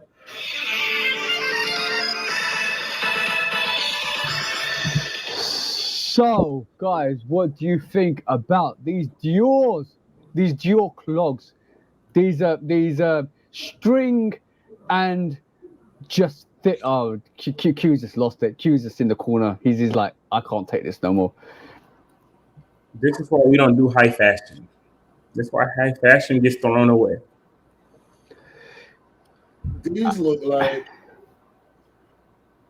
some unfinished fucking ballet slippers. These look like, bro. Like, can you even wear those outside? Like, what? I'm gonna say one thing, right? Like I said it in my sneaker news this morning. Like this sneaker reminds me of like the sneaker reminds me of like a 2-year-old put a little sketch together and they just went with it.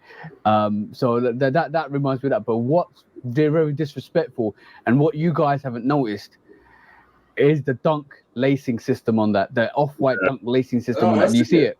I see it for sure. This is horrible. This is blasphemy. This is not. First of all, this is not a sneaker. If I hear anybody call this a sneaker, you automatically getting 2 points deducted from your sneakerhead rating. All right. Second of all, is this even structurally sound? Like, who the fuck? It ain't got, bro. Ain't no thickness to it. Ain't no real structure to it. Like, you can't do nothing with these on but walk around the house. If anybody I see wearing these, if I see a grown man, let me see a rapper wearing these. You know we had that song Versace, right? Imagine that. Dior. No, that was Pop Smoke that had the Dior song. This is Pop Smoke will not approve of these. Fabio Ford will not approve of these. If I see Fabio wearing these, boy, I'm telling you, I'm going in. It's gonna be a good reel too.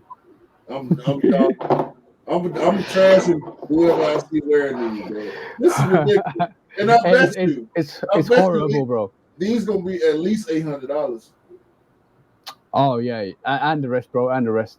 Like it looks like it's got it's. If you look at all the other variations of the sneaker, it looks like it's got an inner casing to an outer casing as well. So basically, you see that blue and that kind of burgundy or the bordeaux, and then you got the sail at the bottom. That's the It looks colorway. like it's no. It's an inner shell. I think No, that's the that's what I'm that's the saying. insole. That's what distinguishes the colorway. That's the blue one.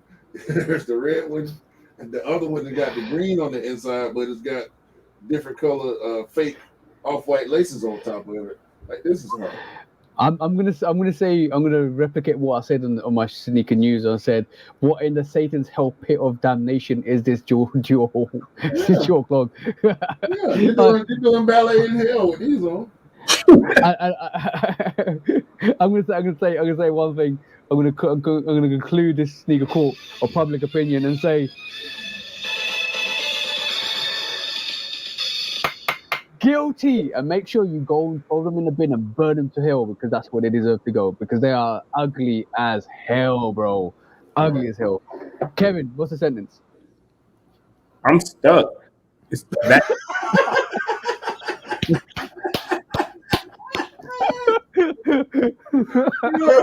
Yeah. Man, Have you seen these duos before? I've never seen these. bro, scroll down, bro. It's got to be more pictures on the page. That's that, bro. And there's ones in the back. Bro, look at the colorways, bro. They got the breads, we got the flints, we got the They look horrible on feet, bro.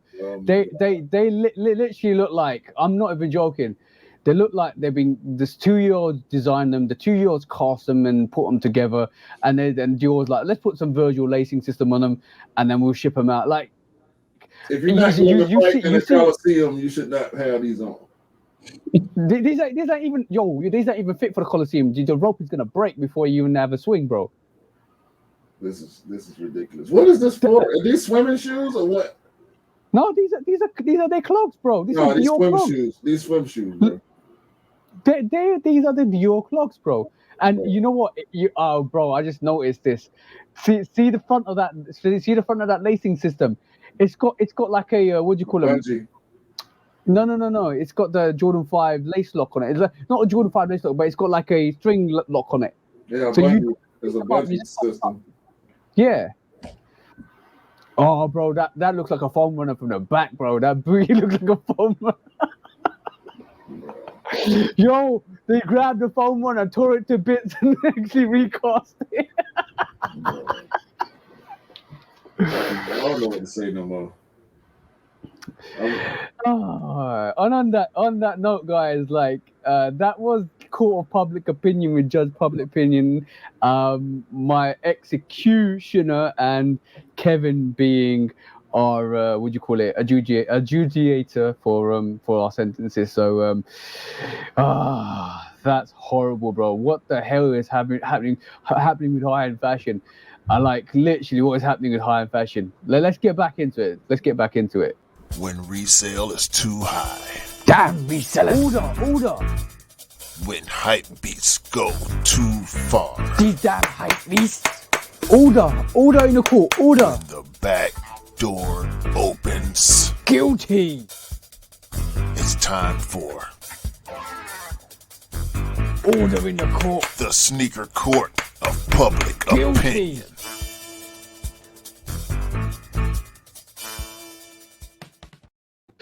Oh, bloody hell, bro. That was awful. That was awful. Yo, Kevin, how did you enjoy court public opinion? I like it. I love it. So before we call this, and we're coming up to 3 hours, we'll make it like quick and swift now. Before we kind of leave the live, I'm a big advocate of pushing boundaries. I'm a big advocate of, like, you know, being creative, pushing boundaries, expanding the depths of creativity. But high-end fashion, what the hell are they doing at this moment in time? What are they doing? Mason Margiela just grabs a sneaker, basically puts glue all over it, changes it, rips it, and then sells it for 3-4 times the price. The fact that they did the mid questions and took all the Reebok affiliated labeling off and sold it for like £800 or £900, or $900, and then like you got these dual. Like, what is okay? Minimalistic. Okay, that's fine. I think high fashion marketed upon social acceptance. Dior people will look at someone for having Dior or someone have a pair of Air Max one just because their shoe costs $1,000. The materials are worse, the build it looks worse. Gucci sells shoes that already come dirty, but I think it becomes a social acceptance thing. Oh, you have no money to buy some Gucci's. You're cool, but that doesn't really make you cool because you just like finesse. You know what? You know what's really interesting, and I'm gonna be really honest here. If you're a millionaire or a billionaire, or you got money, either of the three, you're wearing Monarchs, you're wearing Wave Runners, you're wearing the minimalistic stuff that nobody else cares about. This high-end fashion, for me personally, the way I look at it is for the wannabes. It's for the look at me, I've got money, but I haven't got money. It's kind of a fit. To me, that's the way I look at it. Because you don't need to prove you got money if you got money. You don't need to prove to people that you're loaded when you know you got money. You just rock what you want to rock. You wear what you want to wear, and you just rock it because you know what, it's comfortable. You don't need to bring that attention to yourself, because if you bring it, I've had it before. Bring attention to yourself, you get reprimanded for it, and that's what's happened in the past to me. And I don't do that anymore because but from my perspective, if you're loaded, you don't want to put a target on your back. You're not gonna rock these £1,000 sneakers constantly. You don't see, like example use Bill Gates and all like Bill Gates and stuff like that. The rich millionaires don't rock these stuff. They don't. They just rock minimalistic stuff and do this thing. You like this for me. High-end fashion is geared up to people that wanna prove that they've got the value behind them when they really don't. It's letting the perception precede you when you go the extra mile to do all the exterior things. Like it's like a woman, right? A woman could look like $1 million and act like negative $1 million. You know, it's not always what you can show a person that determines what type of person you're dealing with. And when we talk about high fashion, for people that know, just like with us with sneakers.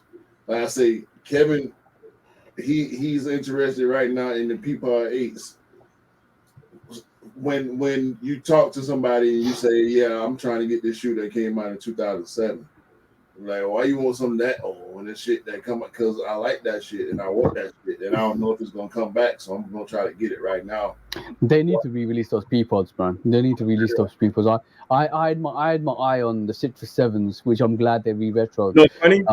I have an OG. I still have my pair from middle school. Can't fit them, but I still have my 7s. Yep, because they were so hard to find. Because I caught them at SneakerCon.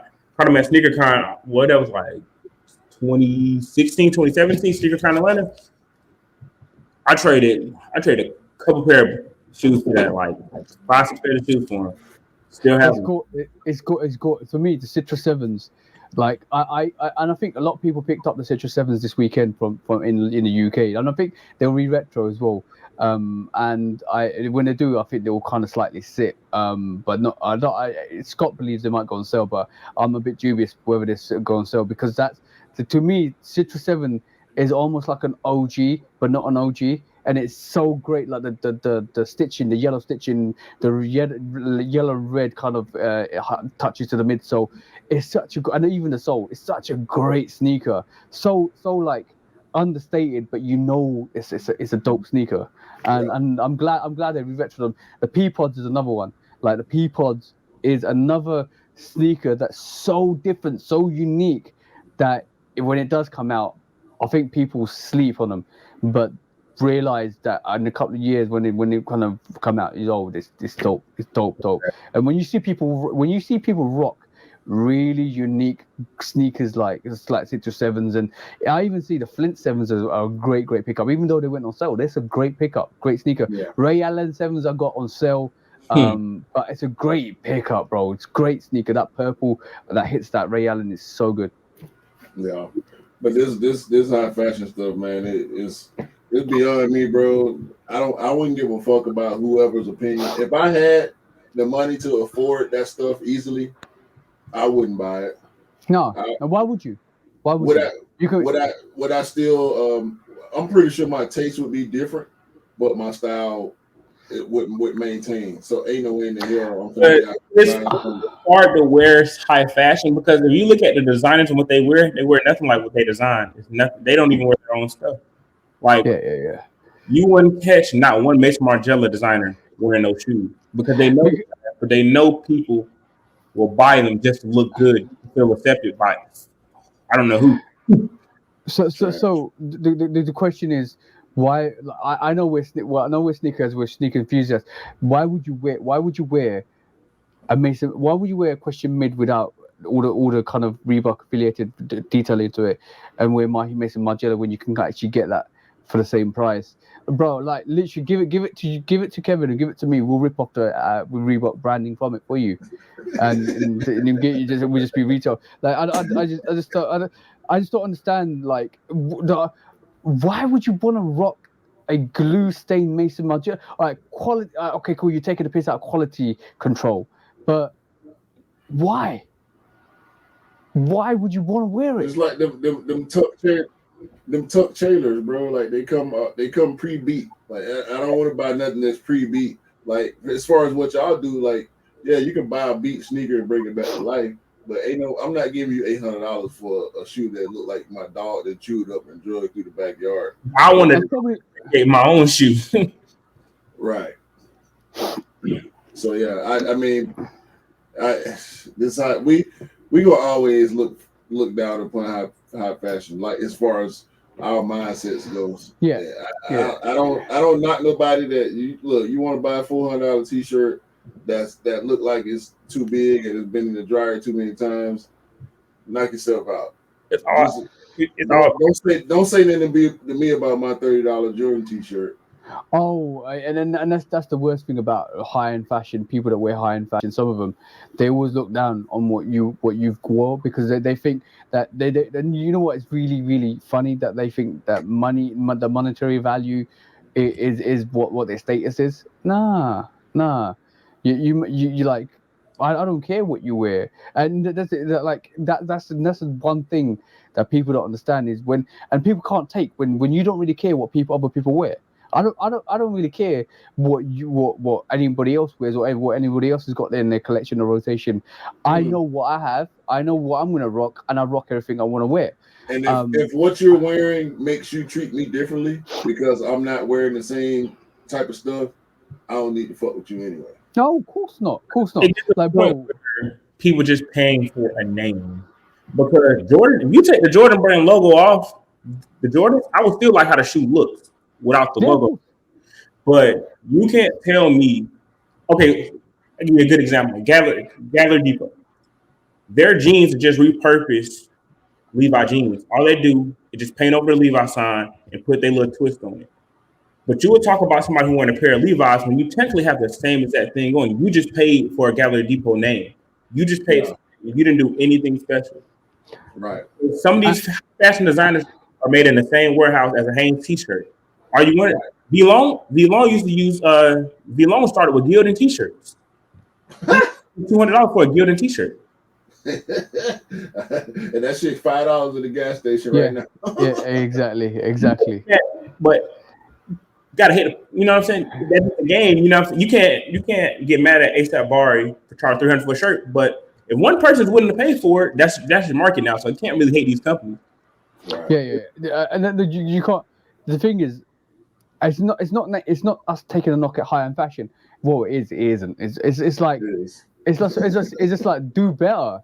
why you taking somebody else's design concepts and then and it's a whole contradiction in itself. We looked at the Amari sneaker that looks like a Jordan 1. Why are you taking the aspirations of a Jordan 1, making your own, taking all of it off, taking the swoosh off and putting the skeleton on it, and yet you have all of these other independent designers doing the same thing, and Nike wants to come after these independent designers and not go after the high-end fashion brands because they know they've got a battle on their hands with the lawyers. In my opinion, when it comes to biting another company's design, such as like between 2021 and 2022, like during the pandemic, all the bootleg sneakers, kind of like the Air Kais and like all those, I respected those because they took a someone else's design, revamped it, made it different, added a new flair to it, like how Bape did with the Air Force One. Like what was like really bad, you see like the Mishi, like the Wavy Baby, the Van, and just it's the same exact shoe. You didn't innovate anything. You just changed the shape. You didn't add a different logo and nothing. I'm understanding more Because it gets your why. point. I spend all this money to buy your shoe, but I can just go buy a $50 pair of Vans. You know, Yeah. like cool. I spend that extra $50, $75 because you gave me something different, a different logo, a different colorway, different material, something to actually feel good about me, not you ripping another thing off. Because companies buy each other all the time, but for me to be a customer of yours, you got to make me, you know what I'm saying, want to buy yours. You know, give me something different. What did you take and change it? Like it is so subtle. Like Cool Kai, how he took the Jordan 1, you know, added the lightning bolt, patent leather. Because honestly, you being real, he started that. He made the first like patent leather type Air Jordan 1 model before Jordan did. And you know, he had like ECU and all that good stuff. There were previous not patent bread. I'm sorry. There were previous patent leather Jordan 1s, but Kai has done it a lot more than Jordan has, and in a lot of different ways too, a lot of different colorways, and it's popular. People like it, and they $300. If you want to pay the $300, that's on you. I can't knock it. You know, I've met some of the people from Kai. You know, I've met David. I've met Kai's business partner. Like they cool guys. Guess where I met them at RetroCon buying Jordans. So they wear Jordans too. It's a respect thing at the end of the day for certain companies, but with these high end brands, I can't see it that way. It just seemed disrespectful when I look at the products. It seemed disrespectful. It's to me it's just opinion. Yeah, to me it's just like really it's I don't understand it. Maybe I'm not supposed to understand it, but like and this is where I feel like high-end fashion's always kind of going back to kind of like casual wear and trying to take like this is why they got Virgil on board. This is why they got other people on board. Even like this the what do you call it? Who's that? Hey, Chanel Avenue. Yeah, even that, but also we're talking about the who does all the customs again? I can't remember. Sneaker surgeon, shoe surgeon. So shoe surgeon that actually went. Did he go to Gucci recently to do Gucci? So like, it feels like there's they need the casual the designers, the casual people that actually wear sneakers and rocks and like design sneakers for other people to come onto their brand to give them something new. Otherwise, what they'll end up doing is just basically either doing what Dior just did with the clog, or just ripping off an old model, Asics, Reeboks, Jordans, and then making it their own. And I don't understand why, like Jordan, Nike, Reebok, all of them. Like, I know that Reebok was a collaboration, Converse was a collaboration, like Dior did a collaboration with a Jordan 1. Okay, cool, that was fine. But I don't understand. I don't understand high-end fashion. I do not understand high-end fashion. For the regular guy, regular sneakerhead that loves sneakers, why would you go and buy high-end fashion stuff? Yeah, if I want a 3X shirt, I can go buy a 3X shirt for $10 instead of $400. I'm good. Yeah, and also you could just create your own stuff. Like you can create your own logos, create your own designs, and make your own with a $10 shirt. Yeah, I've done it. I got a few in the closet right now. I don't think anyone will ever understand high fashion because it's never it doesn't. I guess it doesn't make sense. You It's know, runway. It's for the runway. It's to make people like, oh damn, look at It's that. a Oh show. shit, yeah, it's a It's a show. it's a But show, it's not practical. It's not practical. Those Dior clogs, are they practical? bro. I can't wait. If I see somebody out with them on, I'm gonna have to stop and ask them some questions. Seriously, I can't wait. I gotta know. But yeah, exactly. But like, maybe it's not for us to understand high end fashion. It literally is not for us to understand. I understand Jordan ones though. I understand dunks and Air Max 95s and retros. So that's almost stick with what I understand. They can have all that. Exactly. But like, it's. I don't. I'm mystified. I'm just mystified about what direction high end fashion's taken and what way they want to go because like I'm gonna be honest, when we were younger, we used to look at high end fashion and say, whoa, that okay, cool, that's kind of cool, that Gucci, that Prada, that Versace, or that you kind of like, okay, cool, that's this is good, it's a good fit, good get up. But over the years they've lost their way. It feels like they've like, lost. in my opinion, like, when I look at high fashion, I want to look at a nice, Italian made suit, not a shirt that was cut up though. I got mauled by a dog. I want a uniform look nice. Like if I'm gonna spend $1,000 on something, I should be able to wear that to go meet the president. Like The really interesting thing about high end fashion, and one thing I'm really worried about with high end fashion, is the concept that Nike wanna kind of go into the high end fashion market, and it kind of, and I can understand. We as consumers, we pay for the name. We all pay for the name. We pay for Pepsi, we pay for Cola, we pay for Nike, we pay for Jordan, we pay for Yeezy. All of those we pay a premium for the name to own the right to wear that name. So I understand that, and it feels like high end fashion is an extra privilege to wear that high end fashion name. But I'm really worried if Nike and Jordan want to head into that high end fashion, want to do those high end fashion brands. Uh, Um, they what bread way? and they bread and butter is right here with us. They get that when they do collaborations. Yeah, When they do a Alma Mayer or Union or Atmos or a Concepts, I think that's as far as they should go. I mean, I'm not mad at the Louis Air Force One, just like I wasn't mad at the Dior Jordan One. But that's not the norm. That's not the yeah. mainstream. That's not But their bread and butter. We put jam on the bread. The yeah, casual consumer butters the bread, and that's where they need to live in between us and the casual consumer.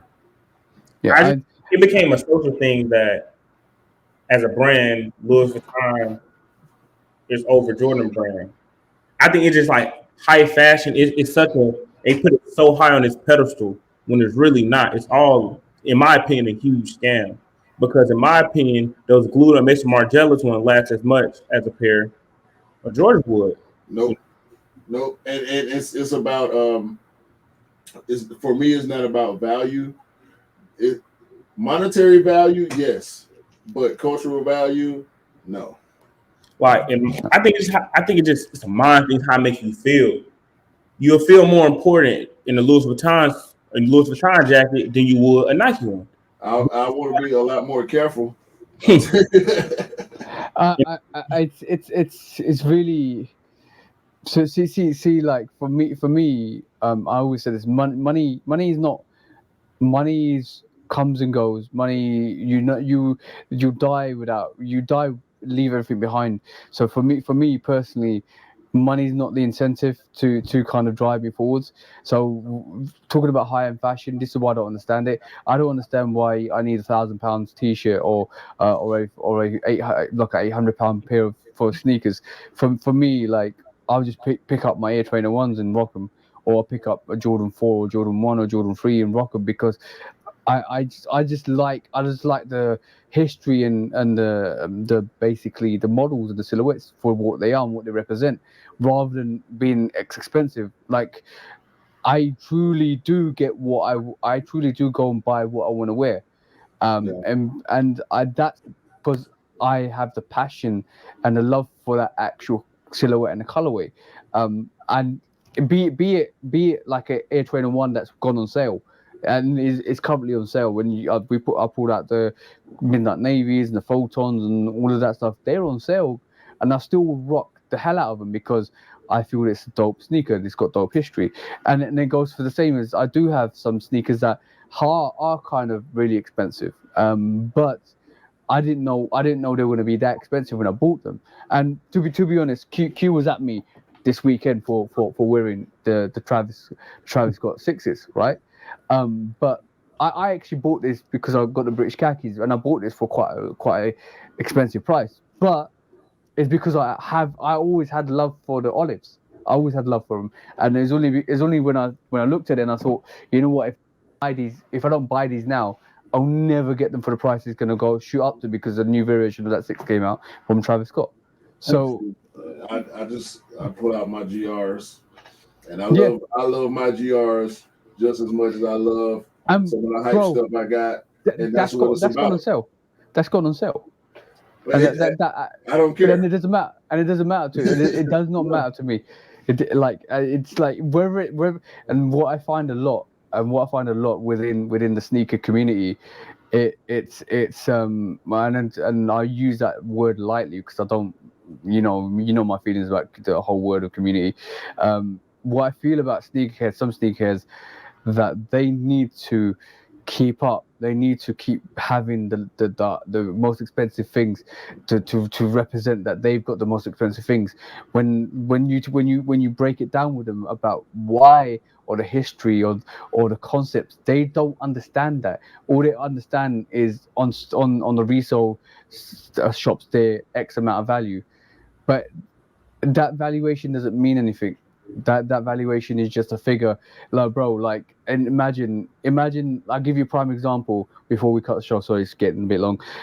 Imagine like the zebras when they first released were X amount of value, and then over the years they just drop off, and dropped. I think we're on a sixth or seventh drop of that Yeezy zebra. Now are those same people talking the same language back in 2016 or 2007, whenever it was super limited, to now? No, they're not, because they don't mess with that. But over time, I love the zebras. I always loved the zebras. I always wanted them, and I know the prime time to get them is now, and when they're easily available because there's no hype behind them, and I love that. I believe every sneaker should be there for people to. I believe every sneaker should sit, or be pre-made for anybody to go wear what they want to wear, and give their freedom of expression. That to me eliminates any kind of structure, any kind of like, yo, my sneakers are better than yours because they're worth more. Fuck no. Now, I just think upon the sneaker community, streetwear community, casual wear, I think as a basis, we need to respect it and put it on a more higher pedestal than we do Louis Vuitton, Dior, and all that. Because honestly, we all know these are better brands, but as a community, as let's put it the whole fashion community, we put these so-called high fashion brands above the brands that are really good. And I feel like that's why they're not as appreciated as not looked at first option. Because we're being real, Air Jordan, Nike, Puma, all these smaller brands that they call casual just streetwear brands, those are high fashion. They just don't want to say it because it won't market well. But that is real high fashion. It's about the value that we put on the things that we love, and that's the bottom line. Like I don't care about what it's reselling for when I like it. I don't even know what it's reselling for because I'm not checking because I got my pair and I'm cool. And at the end of the day, that should be the most important thing when you're a sneakerhead or a collector. And catering to your opinions, your feelings, and your own personal style versus trying to run behind whoever doing what's popular. And you know what's really, I think what's really interesting with the whole complexity of what's happened over the last 5 to 6 years with street fashion, it's given high end fashion a kick up the arse, because now it wasn't like 6 years ago, 7 years ago, it wasn't cool for you to wear joggers. It wasn't cool for you to wear hoodies. It wasn't cool for you to wear like rock like Jordan or Nike or like just casually in the street. Like have it to go to the club, or have it to go to rock like a restaurant or anything like that, or a posh restaurant. Now is like, yo, I'm gonna rock my Jordan ones. I'm gonna rock the joggers. I'm gonna rock my hoodie, and I'm gonna go to that expensive restaurant, because now it's the trend, It's and it's that acceptable. acceptable, exactly, and that's given a massive boot up the arse of high end fashion, because now our acceptance of casual wear is so much more than it used to be, and you can rock what you want. You can wear a Jordan 11 to the club and them not turn around and say no, you can't wear those. Right. That's what it all boiled down to, man. Freedom of choice, freedom of expression, and respect amongst the community, man. Yeah. But Kim, 3.5 hours. We weren't expecting to go this long, but the conversations get so good when we do the podcast every time, bro. We end up going way over time. But again, we appreciate you coming. Yeah, thank you guys. We appreciate your. I think we still haven't really gotten the amount of clarity that we wanted to have on the young sneakerhead opinion, because come to find out, you ain't got the young sneakerhead opinion, bro. Yeah, you haven't Like, got you haven't got the young sneakerhead if mentality. Like, if you truly have the young sneakerhead mentality, the game is going in the right direction. We need to have more people like you in the community to keep it moving forward and keep things in order. And Yeah. so, man, for the people that's watching this, shout your social medias and whatever Oh, you want to plug. you can follow me on Instagram at the number one dot the letter K, the letter V, the letter N. That's all I got. Cool. Yeah. One Kim. TJ, what else you got before we end the show, man? nothing much really, because it's been a really good show.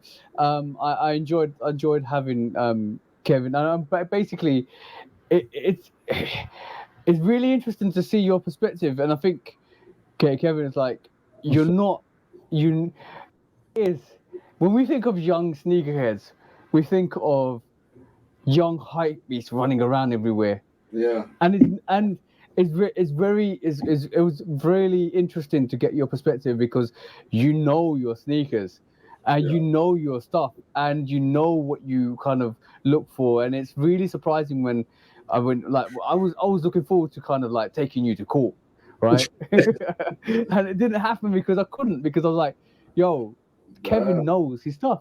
yeah. Kevin knows his history, and you've been brought up right. That's all I'm saying. Your dad has done a good. Your mom and dad have done an amazing job on you, because you're not what I thought you was gonna be, and that's a very big compliment. Yeah. That's why I wanted to have him on, bro. I mean, he surprised me too, some, but I already knew that we were, like I said, we were raised under some of the same principles and guidelines. So, yeah, man. My guy, Kim, for my guy, TJ. I want to say to everybody out there that's watching this, we appreciate y'all as usual. We will be seeing y'all next week. Guess or not, we keeping it rolling. We're gonna have some more great guests. We're gonna have some more great content, court cases, all that, the silliness, the shenanigans. Y'all know we're gonna bring on the Shoot Dog podcast. And like my bro TJ always say, we hope y'all have a great day, a great month, a great year, and hopefully everybody out there can go out there and cop them ballerina sneakers from hell that Dior is dropping, because everybody deserves to buy that bullshit if that's what y'all like. Okay, so y'all can keep them, and we gonna stay over here on this side. We gonna keep rocking out on the Shoot Out podcast. Yeah. Perfect. So peace out for now. Peace. Peace.